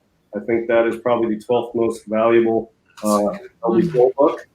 I think probably in a 4.0 grade, this probably goes for around 2,200, 2,000 range for a 4.0, maybe slightly under that, but I think 2,000 is solid bet for a 4.0 on this. So which one did you take off the list to add that one? I can probably tell you in a second. Let me see. The one I took off of the list is Blue Bolt 114. I took that off the list. But all the All right, rest, so I'll show you. Do you want add to that one to the list in place of it? So split? Can you do DS and I on the like a simultaneous two guys? JD? I'm trying to do that now. I'm trying to figure that out. There's something I can do. If I do this, right, that's 4. That just brings us back farther. I don't know what this does. No, it's not working. All right. Well, I got an idea. we can just do it like the 4 screen because I'll hold mine. I can see it. here's Overstreet 12 coming in at they say $1,000, but I mean I'm really not concerned about the prices. It's more like what the top 10, if you could only Coles or whatever, What are you using for that price though in Overstreet? What's the grade? the highest. Oh, 9.2. Yeah, whatever it is. 9.2 for $1,000. All right. Yeah, I wish, right? I have no idea what it is. You want to guess? Oh man, I don't know. Probably it's what is it? Yes. A 9.2 for 1,000. I mean, Overstreet's so off. I Of know. all the ones you told me, which one do you think they thought was the least? Probably Blue Bolt 114. What? Okay, if I saw that in the 9.2 for God. for 1,000, Dude, and like a 3.0, $1,000 is a good deal these days. It's crazy. you can find a 3.0 for 1,000. That's a good deal. Yeah. That is immediately for almost double your money. So here we go. Then I looked at GPA and looked for just the highest sale. I was gonna do like adjusting for inflation and all that, but I ran out of time. But this had a 3.0 going. The highest of them was a 3.0, which is goes to show, like, if a 9.5 came out, I'm sure it'd be insane. But surprisingly, same. Wow. Okay. So the highest recorded of CGC GPA is that. Okay. Well, you want to see my number 11? Yeah. All right. Number 11, I think the 11th most valuable coal is Blue Bolt 115. Mm-hmm. Okay. This reminds me of like an 80s death metal or heavy metal album cover, like a Megadeth or something. Really cool. His Blue Bolt run is some of his best stuff, and this is number 115. A VG of this, I think, probably goes Megadeth. 2000 range again, similar to the Contact. It just depends on the auction and whatever. But Blue Bolt 115, number 11 on my list. All right. The highest Overstreet, or the highest. Oh wait, I gotta get the screen back. I got it. You could okay. The highest Overstreet, number 11. So 1,225. Another weird tale, huh? Wow. Yeah, and Blue Bolt Weird ran from 102 to 1. Yeah, it was weird numbering because it used to be something. 118, and after that, they changed the title from Blue Bolt Weird to Ghostly Weird, and Ghostly Weird ran from 119 to 122, I think, maybe 124. Not sure. Nice. It's the same title, they just changed the name. GPA Bonafide's thrown out there 119. Who dat? See, thank you very much for coming. Hope you like the Baker piece right there. I know you're a big fan. Biggie, how we doing? Good seeing you. GPA For this 9.2. The highest recorded GPA was this was a 7.5. Okay. $2,500. Is that the Spider? 11. Yep. 2,500. How long? That must have been. 2002 or something. And Now a 1.0 restored goes for about 1,000. Yeah, almost $1,000. Yeah. 2012. Wow. Yeah. 1.0 restored would go for $1,000 right now. I don't care what anybody says. 7.5 unrestored probably reaches almost 10, if not I would say 10 is a safe bet for a 7.5 on that. Yeah. for sure. Room to See number 10. I mean, these Kohl's books must be a nightmare for some kind of insurance agent having to value these. All right, Dude. All right. Let's go back to DS. All right, so number 10 on my list is Ghostly Weird 122, which we just covered on his list. This is a really solid book, and it goes for 4.0. I think of this is solidly over 2,000, but I don't think it hits 3,000. I think 2,300, 2,400 for And a 3 is top out. A 5? Huh? And about a 5 grade? 4. I'm talking 4.0s. 4.0 probably is like 2,400. I think what might be useful, since I'm doing the highest grade or the highest recorded sale, our guest definitely would be the same. Mine probably is like sometimes you just want to have a copy that's presentable. So I was curious, like, if it was presentable but low grade, complete but low grade, like what's the price that you think? I can do 2.0s. I mean, only buy it if you see it for that much. You know what I mean? 2.0. Yeah, sure. A 1.0, whatever, something like that. I mean, the prices. A 4.0 is sort of the most reliable price for this pre-code stuff because when you get into the really low grades, the price doesn't drop proportionately. Once you get down to like 2.5 and 2, it sort of reaches a floor, and 2 is almost the same price as a 1 because Or how about this question? You will not find this book in a presentable any grade for less than bucks. Yeah, I Yeah. would say this That's a book good you're not point. going to That's a find good like point. mostly Weird 122. You're not going to find a presentable, unrestored, complete condition for less than probably 1,500. Oh wow. Yeah, see, that's what I'm talking about. Okay. Number 10, Overstreet. Overstreet. Hang on. Let me put that you back up there. Overstreet. Number 10 is Blue Bolt 115. Blue Bolt what? 115. So we're pretty close. And that was I don't know if we need to bother with the prices. I just like hearing your price. Okay. Yeah, I mean, so far we, other than me switching that one out on you, our list is the same so far. And then number 10 on GPA. This one, Yeah, number four. what is that, 4? Yeah, Suspense Comics 4. Surprised. I mean, this one didn't seem like the typical Cole as much as the other ones did for me. I mean, I'm actually kind of shocked by that. Yeah, I'm not sure, but that. And that was 7.5, sold in 2009 for $3,010 or $100. $3,100.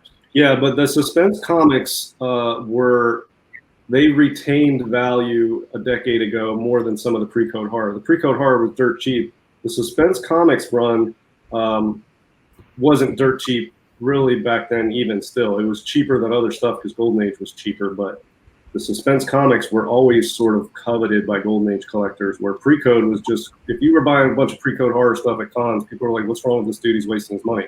But Suspense Comics was still solid back then. So, All right, what's your number 9? All right, so number 9 on my list. Once I get back You'd up be here, lucky to find it for how much? on the number 9, I'm going to show. Yeah. Yeah, so number 9 I have actually is Okay. Suspense 4.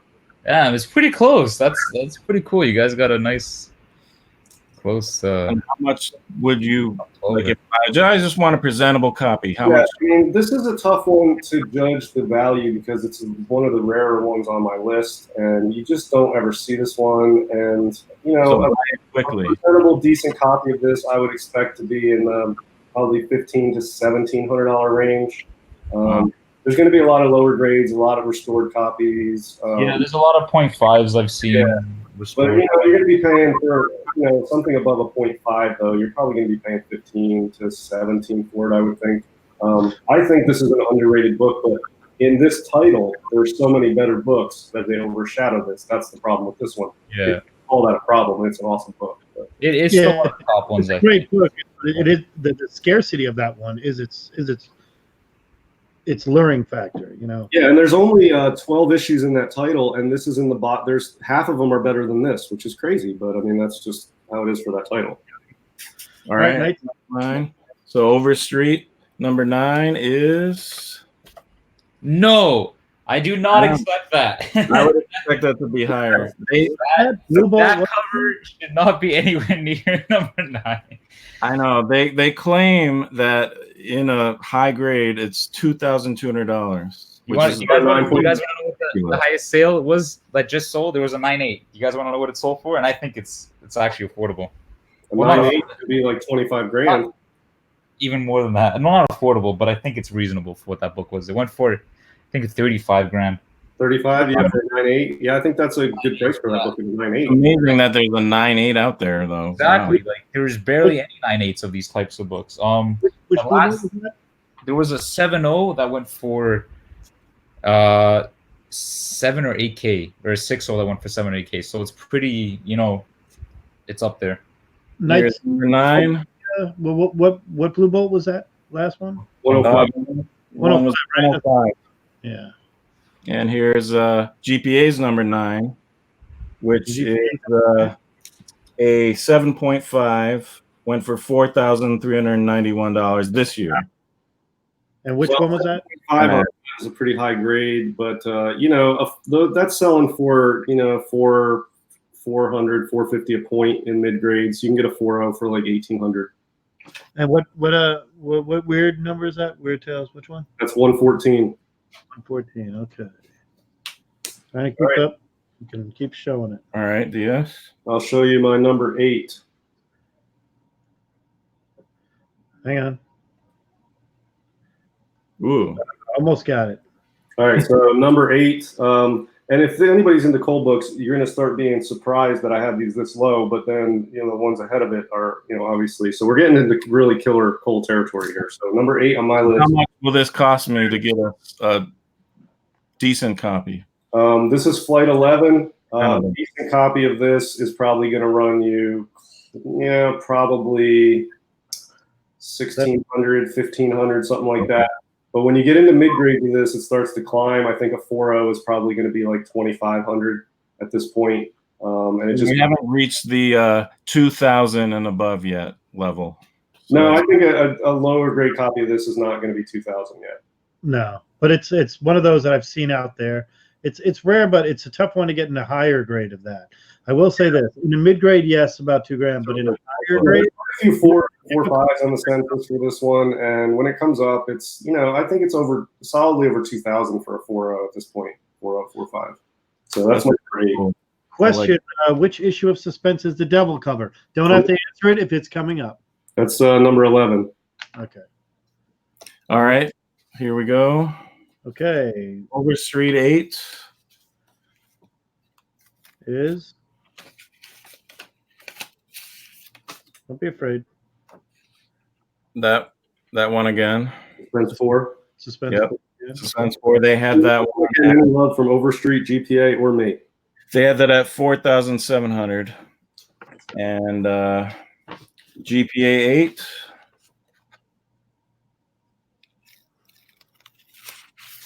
Oh, Yeah. the first Spider. Terror. This went for Terror. What number is that? That's a higher number. 11. 11, right?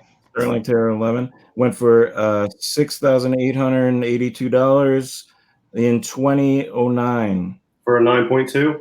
9.2. Yeah, 9 point. A 9.2 of that now is 20 grand.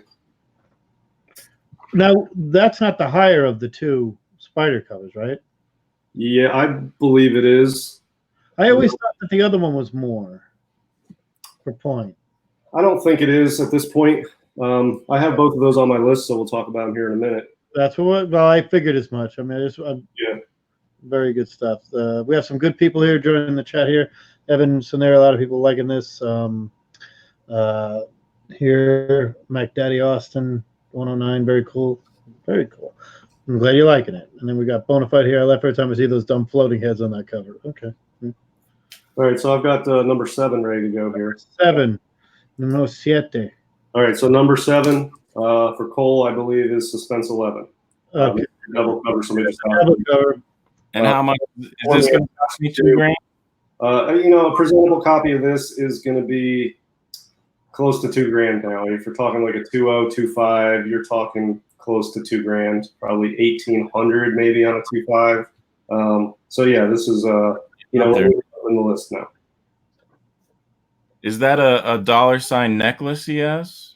It is. It's like he's got some bling there, and he's dropping money. Yeah, money is the devil right there. That right there. And this is similar to this is called sometimes the Poor Man's Mask 2. Very similar devils, but obviously slightly different covers. But yeah, just a really cool book. I don't own yet. I almost had one, but the timing for somebody who's getting married didn't line up with the timing for my budget, so I'm still without one. Evan said undervalued Terrors in the Jungle 4. I love that cover. I happen to like I think it's 5 and 9 I have. I actually went through all my Golden Age. I'm actually rearranging a lot of stuff right now. So all right, let's do this. All right, 7. Those are my LB Coles Island. 7 Overstreet. Mask. And they say What number mask is that? number 2, $4,900. For a 9.2? Okay. I'm pretty sure DS just said okay. And 7 GPA Blue Bolt, which would be Hang on one second. I just want to go through that again. That was, which one was that? the one before Mask 2. Mask 2. I apologize. I had that, but for some reason it didn't show up. And there it is. Okay, Mask 2. And now the new one? 7. This was a 7.5, sold last year for almost 7,000. And that's, if that latest one is, I didn't see it on here. I don't know if it's going to be recorded, but Which Blue Bolt again? 105. 105 is still one of the top 10. Do you guys get that's probably the number one Blue Bolt always has been? I'm not a huge Cole fan. I mean, it's growing on me, but I love that cover for sure. Yep. Transcends. It's great. And apparently accidentally left the show. He's wondering if you can do anything to invite him back on. Back on. Hey. Thanks. There you go. All right. I don't know what I clicked Yeah. on. All right, so you want me to move on to number 7 or number 6? Yep. Is 6, yes. All right, So so much this cost me. the whole book is Suspense 8. Ooh. There it is. The other. Let's do this. 2,000, right? I've actually got one to show. Oh, Very beautiful. nice. In a 3.0. Very nice. So here's a low-grade, presentable, complete, unrestored copy. I would say that is probably about right now in its current condition, you could probably get $3,500 for it. I think 35 might be pushing it. It's possible. I would feel comfortable at 2,500 for this. I think I could comfortably ask 2,500. Raw. And I question that 4.0 grade. Yeah, I mean this one's a $2,500 book, solid at 2,500. So Yeah, that's a good buy for Nice book. sit in that book that LB Cole that cover. I mean, Yeah. that's $1,000 point book easily, in my opinion. So $2,500, you're saving yourself a nice percentage right there. That is a good. It's a great copy you got there too. No big creases. yeah, Evan, Volume 8. Evan saying I bought that raw a few years ago for $600. Oh, by the way, I didn't put the number at that. For those who don't know, Suspense 8. Fence number 8. 8 That- like Those black covers are so susceptible very to good those cover. color breaking creases too. DS All right. Bonafide loves it right there. Very good. My favorite book. All right, there, Knights. Let's see how you got yours. Number 6, Overstreet. Boom. Catman 28. Oh, love that wax head cover. The wax can. And they say that this And is $5,000. 8. 2? Yeah, that would be awesome price. What number is that? That's 28. 28, right? Okay. That's Great book. I almost put 22 again. And we got number 6, GPA, that I found the highest. Boom. Oh, So that's that interesting. book, Oh, Catman's there's a lot of those out there, and most of those change hands privately. There's very rarely those are GPA sales. That's a good I mean, point. I've seen some. you will good see a sales. lot on the CGC boards more than you will see on eBay. Yeah, I see it. Actually, honest to God, you guys know the guys that constantly are trading these books back and forth, where we say, "Hey, that used to be mine." If you ever go, there's a great site that appreciate the covers of LB Cole, and everybody talks about it. And like when I show my Terrors of the Jungle 5, guys, like I remember when I had that book. You got that book for $200. You got that as a steal. I bought that in 2014 for both And for $200. It's not a real rare book. There's a lot of them out there and a lot of unslabbed copies, but most of those change hands privately, as opposed to some of the Blue Bolts, where most of them change hands on GPA or auction sites publicly. So You don't see that Right. many fans on your. The price was, let's see, it was $7,500 in this year for a 7.5. All right, DS. all right, so number Walker, hello, Prince. How are you? Good to see you. 5 on my list is Catman 28.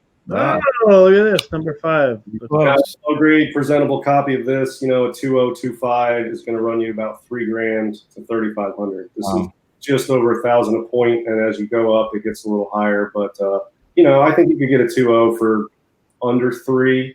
But the problem is finding one. There's a lot of them out there relative to other GA books, but there's not a lot of them out there overall. So, a pricey book, solidly over $2,000 to get a copy of it. You could still barely get a X-Men 1 for 3,000. Yeah, that's what I'm saying. So we're moving way high up into highly sought after Golden Age books, and they're cheaper than Silver Age keys. Yeah. So Yeah. that's what I'm saying. I mean, they're expensive, but I mean, Silver Age key territory is more expensive. All right, number 5, Overstreet. Oh, Captain White.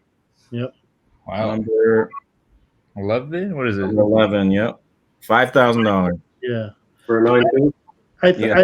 I think that book has actually stayed pretty consistent pricing for a while. His horror stuff definitely, is I feel goes for a lot more.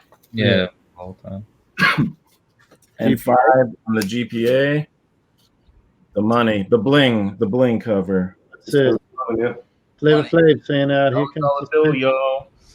And that's $9,560. What's the highest grade? 9.4. But that was in 2009, 10 years ago. Suspense Yeah. 11. A 9.4 of a suspense 11 now is going to be 15 to 20. Yeah. Probably, At least. Let me ask you, what is the highest At grade? least 20. Do we know the GP? We know what the highest grade is? I didn't check the census, but I didn't look at the census. That's one of my big things because some of these, like I know that suspense 8 is harder to come by in a good grade than all these other ones. I think the highest suspense 8 is like an 8.5 or an 8.0. Right, and then there's a drop back down to 6s and stuff. I'll do next week. I'll bring all these and I'll list them by census numbers, and we can take a Yeah, I'll guess. do a little more research, or I should say, I'll do some research at all next week. I did 0 this time, but so I've got my number 4 book ready here. That's Ready? number 4. We're gonna hit the top 3. All right, so I think this is the number 4 most valuable LB Cole book, and it is Blue Bolt 105. Yep. This book does not come up very often, although there's quite a few on the census. There's 30 or some odd on the census, but you don't see them very often. But a low-grade presentable copy of this, you're talking probably $3,000. I mean, like a 2025. It's a pricey book, and if you get a higher grade, a mid or like a 7.0 or something, you're probably talking 8, 9, 10 grand. But yeah, that's number 4 on my list. 10 grand is probably, I mean, a 7. I always say in that book, I think a 7 has a 7 sold for. Let me look. Yeah, there was a sale. There was a sale last year on Heritage of 7.0 for either 7 or 8 or 7,800. So Yeah, I think now, I'm honest to say, I think that could be a 10 grand book right now. there's a 7.0 coming up this month on Comic Comic Link. Yeah. but that's why you could get that for 3, right? Yeah, right. And that'll be an 8 or 9 grand book, and Michael. it's gonna go. I think it might hit 10. I mean, Yeah. I mean, I wouldn't be surprised. Also, I mean, I did see that one trade. I'm waiting. I mean, I checked I purchased that Go Collect app, and it's that I paid to do the pay, so you can. It's actually pretty good. I'm going to give it a little credit. I do not despise that one at all. this is also, I did a list on PCH Market Watch, my Instagram site, of top Golden Age sci-fi books, and this one made the top 10 overall for Golden Age sci-fi. So this was I a think big book. it's like top 3, man. Like it's just if Yeah. you're talking about just There pure is sci-fi. that 9.8. Went for 35. What was it? That 9.8 sold for. Hang on, I can look right here. it's over to me now. Oh, sorry. The 9.8 sold for 37.5. Damn. Yeah. See, I think honestly, man, like I don't think that's that bad of a price for a 9.8 loan sold 9.8. Yeah. There's no 9. I think the highest other than that is a 9.2. No 9.4. No 9.6. 9.8. Well, 9.6 Cap 1 went for basically $1 million. Yeah. And to say that that's an awesome sci-fi book, but Stray Flex, and when you're talking like Golden Age sci-fi, you got like Planet Comics issues, you've got There's a lot. Yeah. Fantastic 3, Starling 49. So this one's on the list, but I think it's on the lower part of my top 10. But anyway, So according to Overstreet, the 4th valuable coal is this one, the Terror. Starling Terror Tales 11. And I'm noticing a pattern. Cole did a lot of 11 covers. Yeah, a lot of 11s and 12s. Spence 11, Starling Terror 11. Yeah, it's funny. And GPA, Ooh. Mask 2, right? And a lot of those sell privately that are not GPA reported. There's been quite a few sales of that book this year, Mask 2, and hardly. lot. 6.3 sold for 6.3 sold for $9,600. Yeah, that was a Comic Link, or that was a Comic Connect auction a couple months ago, and that had some insane prices that seemed really sketchy to me, including that one. and a Mr. Mystery 12 in 4.0 sold for over 7,000. Yeah, the 6 Something point. funky in that auction. You talk about the one that sold August 1st? No, I'm talking. No, it was a couple months ago. It was probably in June. August 1st, Heritage, $9,600 for a 6.5. Yeah, I believe that. I mean, but the That is up. I mean, that the last time that grade sold, which is the highest, well, not the highest grade, but I think it's the highest one that sold recently, was about $800. Was over 10 years ago. And let me look here at Mass 2 to see exactly what the census looks like. And the census on Mass 2, as good as I'd say, there's a 9.2 out there. Then it drops to the 8. There are 2 at 8. Then it drops to the 3 at 7, which I've seen, and then that's the only one at 6.5. Again, it's very, it's 42 on the census, but I mean, you're talking that's a very good value book right there. It's Mass 2 is retaining its value. So, All right, top 3 now. all right. So, Conquistadors, good seeing you. How we doing?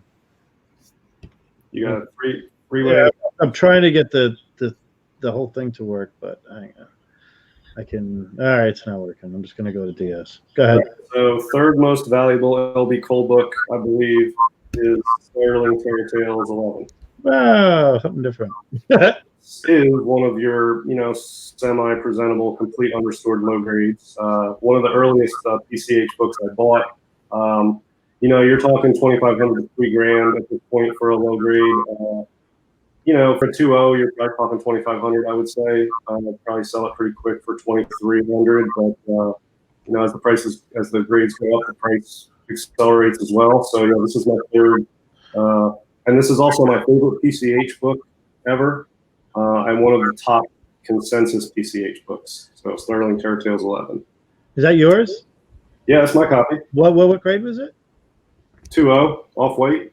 Very beautiful. That's all right. I mean, it's got like really a whole stain on it. It's really well. Well, I'm looking at the most recent sale. I have one in November of 18 that I can verify was a 5.0. And the 5.0 original sale on that one was the highest grade one was about $4,300, which was a great value right there. Those are the 2 spider covers. And the other thing, it's an interesting grade that sold within the last, I don't know, this year at least. There were 5 sales of some 4s that start around $3,000. So this is well over $1,000 a point at this point as far as LB Cole covers. I think it's the best ones you got right there. And we've talked about that book a bit, but now it's time for the top 3. So One came first, DS. Which one came first of those spiders? As far as the value, No, the the Suspense 8 was 1945, and the Startling Terror Tales, the red one, was 1952. So 7 years later. So he sort of cover swiped it 7 years later for the red one. wow. Yep. All right, here we go. Number 3, Overstreet, The Bling. the Bling Bling Suspense 11. And that came in at $6,800. GPA number 3, Ooh, there's the flight. Captain Flight, at a 9.2 sold last year for $13,800. Wow. Yeah, that's and again, that's not only a great Cole book, but that is one of the top Golden Age sci-fi books at Flight 11. Let me look at that again. Actually, yeah, let me I want to look at something on the sense, because I remember seeing a book recently about it. Captain Flight 11. I gotta go soon, so We'll do it real quick. Real quick. The 29 on the census, there is a 9.4, and the one that did trade. You said that there was one that traded November last year, the 9.2, and that traded 13,000. Wow. Go ahead. all right, DS. All right, so I'm going to show my number 2 and number 1 just back to back. There's no surprise here. Everybody knows what's coming. Yeah. So these are the 2 most valuable books. We've already seen Mac 2 here a couple times on your list. That's number 2. And then obviously the most valuable LB Cole book out there is Max 1. book is, you know, in a low grade, you're looking at probably $4,000 easy in like a 1.5. Yeah. I think actually a 0.5 Blue Label complete sold this year for $2,000 or $1,700 or something. Yeah, a How book. much does that cost to get just a low grade copy? 4,000, 3,000? I mean, It predates. It's $4,000 it's for, 1945. It's like the one that started it all. You know? yeah, I mean, I would say you can get a 2.0 for probably $4,000. It's probably a safe bet. But when you start getting up into the 4s and the 5s, you start like what was it? A 5.0 sold for $13,000 this year, or is it 6.0? 6.0 for $13,000 this year. It was I think it was a 6.0. I think I have a really funny story about that. It did trade in March. You're All right, right. look to me. $13,966. Comic Connect. Hey, but you were saying that was the number 2? No, Match 1 is number 1. Match 2. Okay. Yeah. All right, here we go. I'll do GPA. So GPA, boom, there it is. It's the one that sold for this year 6.0, $13,996. That Comic Connect auction that I thought was sketchy. And the highest on GPA Cole book ever sold Wow, interesting. for $16,730. Someone really wanted this. The Mega cover. 2017, and it was a 9.6. Yeah, I mean a 9.6 highest graded, and probably Gabe has that. Yeah, I mean you're competing with some serious guys. Wait, how much did it sell for? 16.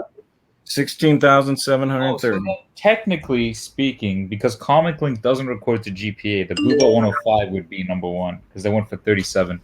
Yeah, GPA captures less than 50% of sales, and far less if you consider cons and just private stuff. But I mean, even like public sales, it catches less than 50%. But I still think it's cool. Yeah, to, it's Of course. And then Overstreet, surprisingly for me, I would have thought they would put that at number 1. That would be number 1 on Overstreets too.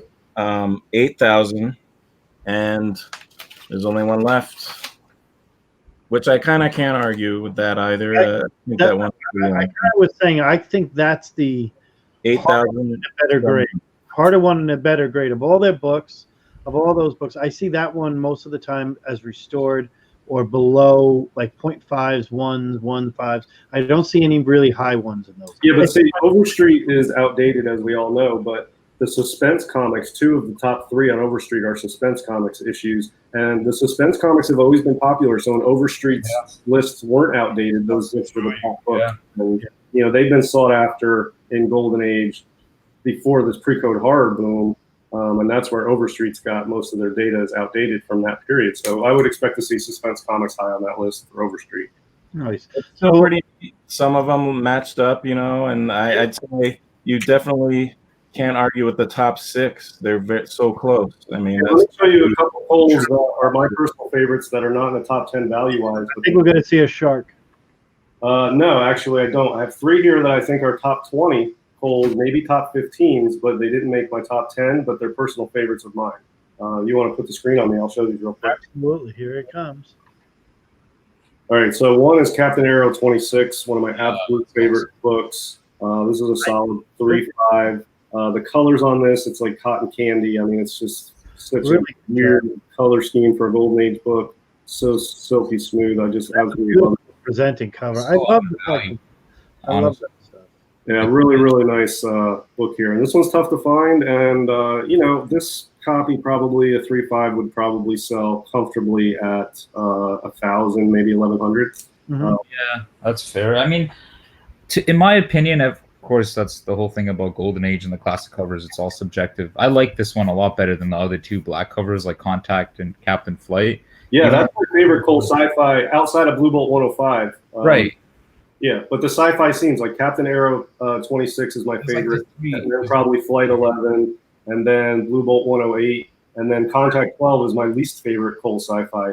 But it's very popular generally, but it's not for me. It's too flat. It's too two-dimensional or something. Right.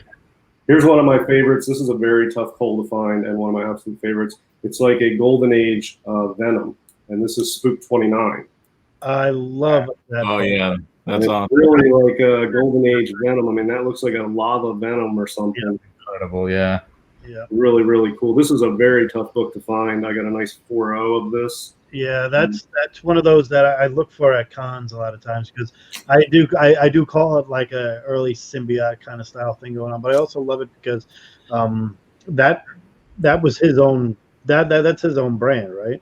Yeah, well, he's the first artist-owned publisher. It's not McFarlane, it's L.B. Cole. Right. He took his money he made in the Golden Age in the 40s, and he bought a company. He changed the name to Star Publications, and he took over a lot of titles that were other stuff before and turned them into horror and sci-fi and jungle stuff. And he was the owner of Star Publications, running his own comic publishing company long before McFarlane started Image. And he did mainly the covers for almost all of the Star books. And then when the Comics Code Authority came in, he moved on as an editor for other magazines and stuff. And he did some, Wildlife, men's magazine covers. But after that, he was more in an executive capacity. But Star Publications he owned, and he did most of the covers, including this Spook 29, which I love. Amazing. All right, I gotta That's get going. If you guys want to say one thing, one more. I think Cameron. these get all right. Cool. Well done. All right, so I got one more here that I pulled out. I have other Coles, but I didn't want to take up all the time. So the last one I pulled out here is one of my favorite Coles that didn't quite make the list, but it's probably top 20. Is Shocking Mystery Case. Yeah, that's great. One too. Another beautiful cover. I like how you like the variable covers of comics. Part of my thing in the Golden Age is actually I like two-tone comics. Yeah, and this is kind of a cover swipe of Suspense 9, except he added the gore to it. But it's got the same blue and white spiral with the eye in it. I like that one a little bit better than Suspense 9. Yeah, me too. I like this one better. And this copy I have is a 4.5, but the colors on it are so bright and vibrant. It's not faded at all. It's a really, really nice copy. And I think this is probably in a grade like this is probably 1,200, maybe 1,000 to 1,200 ish, depending, where you sell it or who's buying it. So yeah, those are some of my favorite Coles that didn't make the top 10, but are rock solid, and I love them. So. But hey, if you could find any of these Coles for $200 or less, right? Think about Jump on that. yeah. If you find any of those under $1,000 in any condition, it's worth grabbing. Yeah. Looking at them now, yeah, honestly, anything under $1,000 is Yeah. I Do mean, you have all these? Condition. If you find any of those in any condition under $1,000, buy them just to flip, even if you don't want them. Do you have all of these? Yes.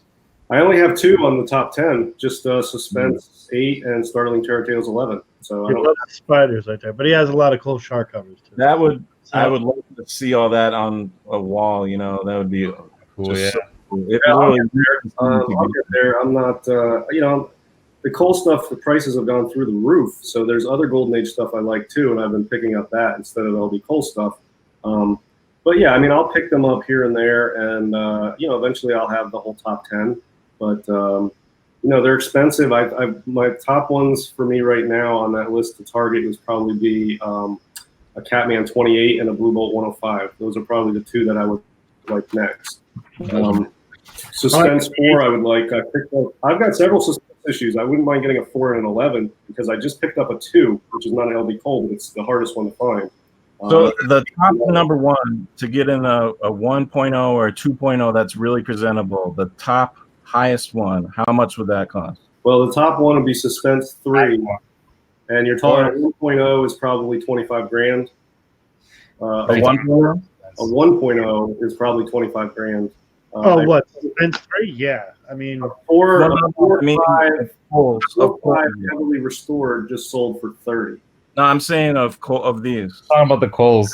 Oh, those? Mask 1, yeah. Mask 1 at like 3-4K. Yeah, Master So, One. see, yeah, that's will be half the price of an AF-15. Yeah, and I'll tell you, Cool. my goal for books like that are expensive and highly coveted by me personally is to put a budget together of $5,000 to $6,000 and then pick the next one that's presentable that comes up of that list. So I will put together $5,000 or $6,000 and then I will grab the next 3.0 to 3.5 of one on that list that I don't have. That's how I do it. And it takes time. I don't have a lot to work with, so I can't put together $5,000 or $6,000 real quick. I got to flip a lot of books, and then when I do it, I'll grab one of those that comes up. nice. All right, well, thanks, guys. Yeah, I want to sign off Knights of Old. Tell us what's going on. Thank you very much for coming as a guest. Maybe you could join us next week, and we'll do the Schomburg one. Yeah, Sounds good. do Schoenberg next. Thanks Yeah. for welcoming me. DS, want to sign off? Yeah, really awesome. Look at the Golden Girls kitchen we're in. This is the best part. Yeah, this was a really great show. I appreciate everybody who's here in the chat, and great you questions. I'm really glad you're able to come on, man. And I talked to you quite a bit on Instagram. It was really good to sort of meet you in person, so to speak, and go over some stuff here. So, yeah, I'll talk to you again soon. But thanks for coming on, man. It's been a blast. For sure. I'm going to say thank you all for being a friend. I'm going to let Stray Flexing close us all out right now. But I just want to thank him personally for coming on, and you have an open invite if you ever want to come on. Come on board. We love having you on. You did a great job. Sounds good. We'll let you close out right now. Yeah, for my first live stream, it's been a lot of fun. Thanks, guys, for welcoming me and just having a good time, just chatting some Golden Age books, some market reports, and just sharing some cool stuff from the collection. Thanks again. Hey, thank you for being a friend and being here. Thanks a lot, everybody. See you next week. See ya. Hang on. Oh, by the way, unlimited tomorrow night.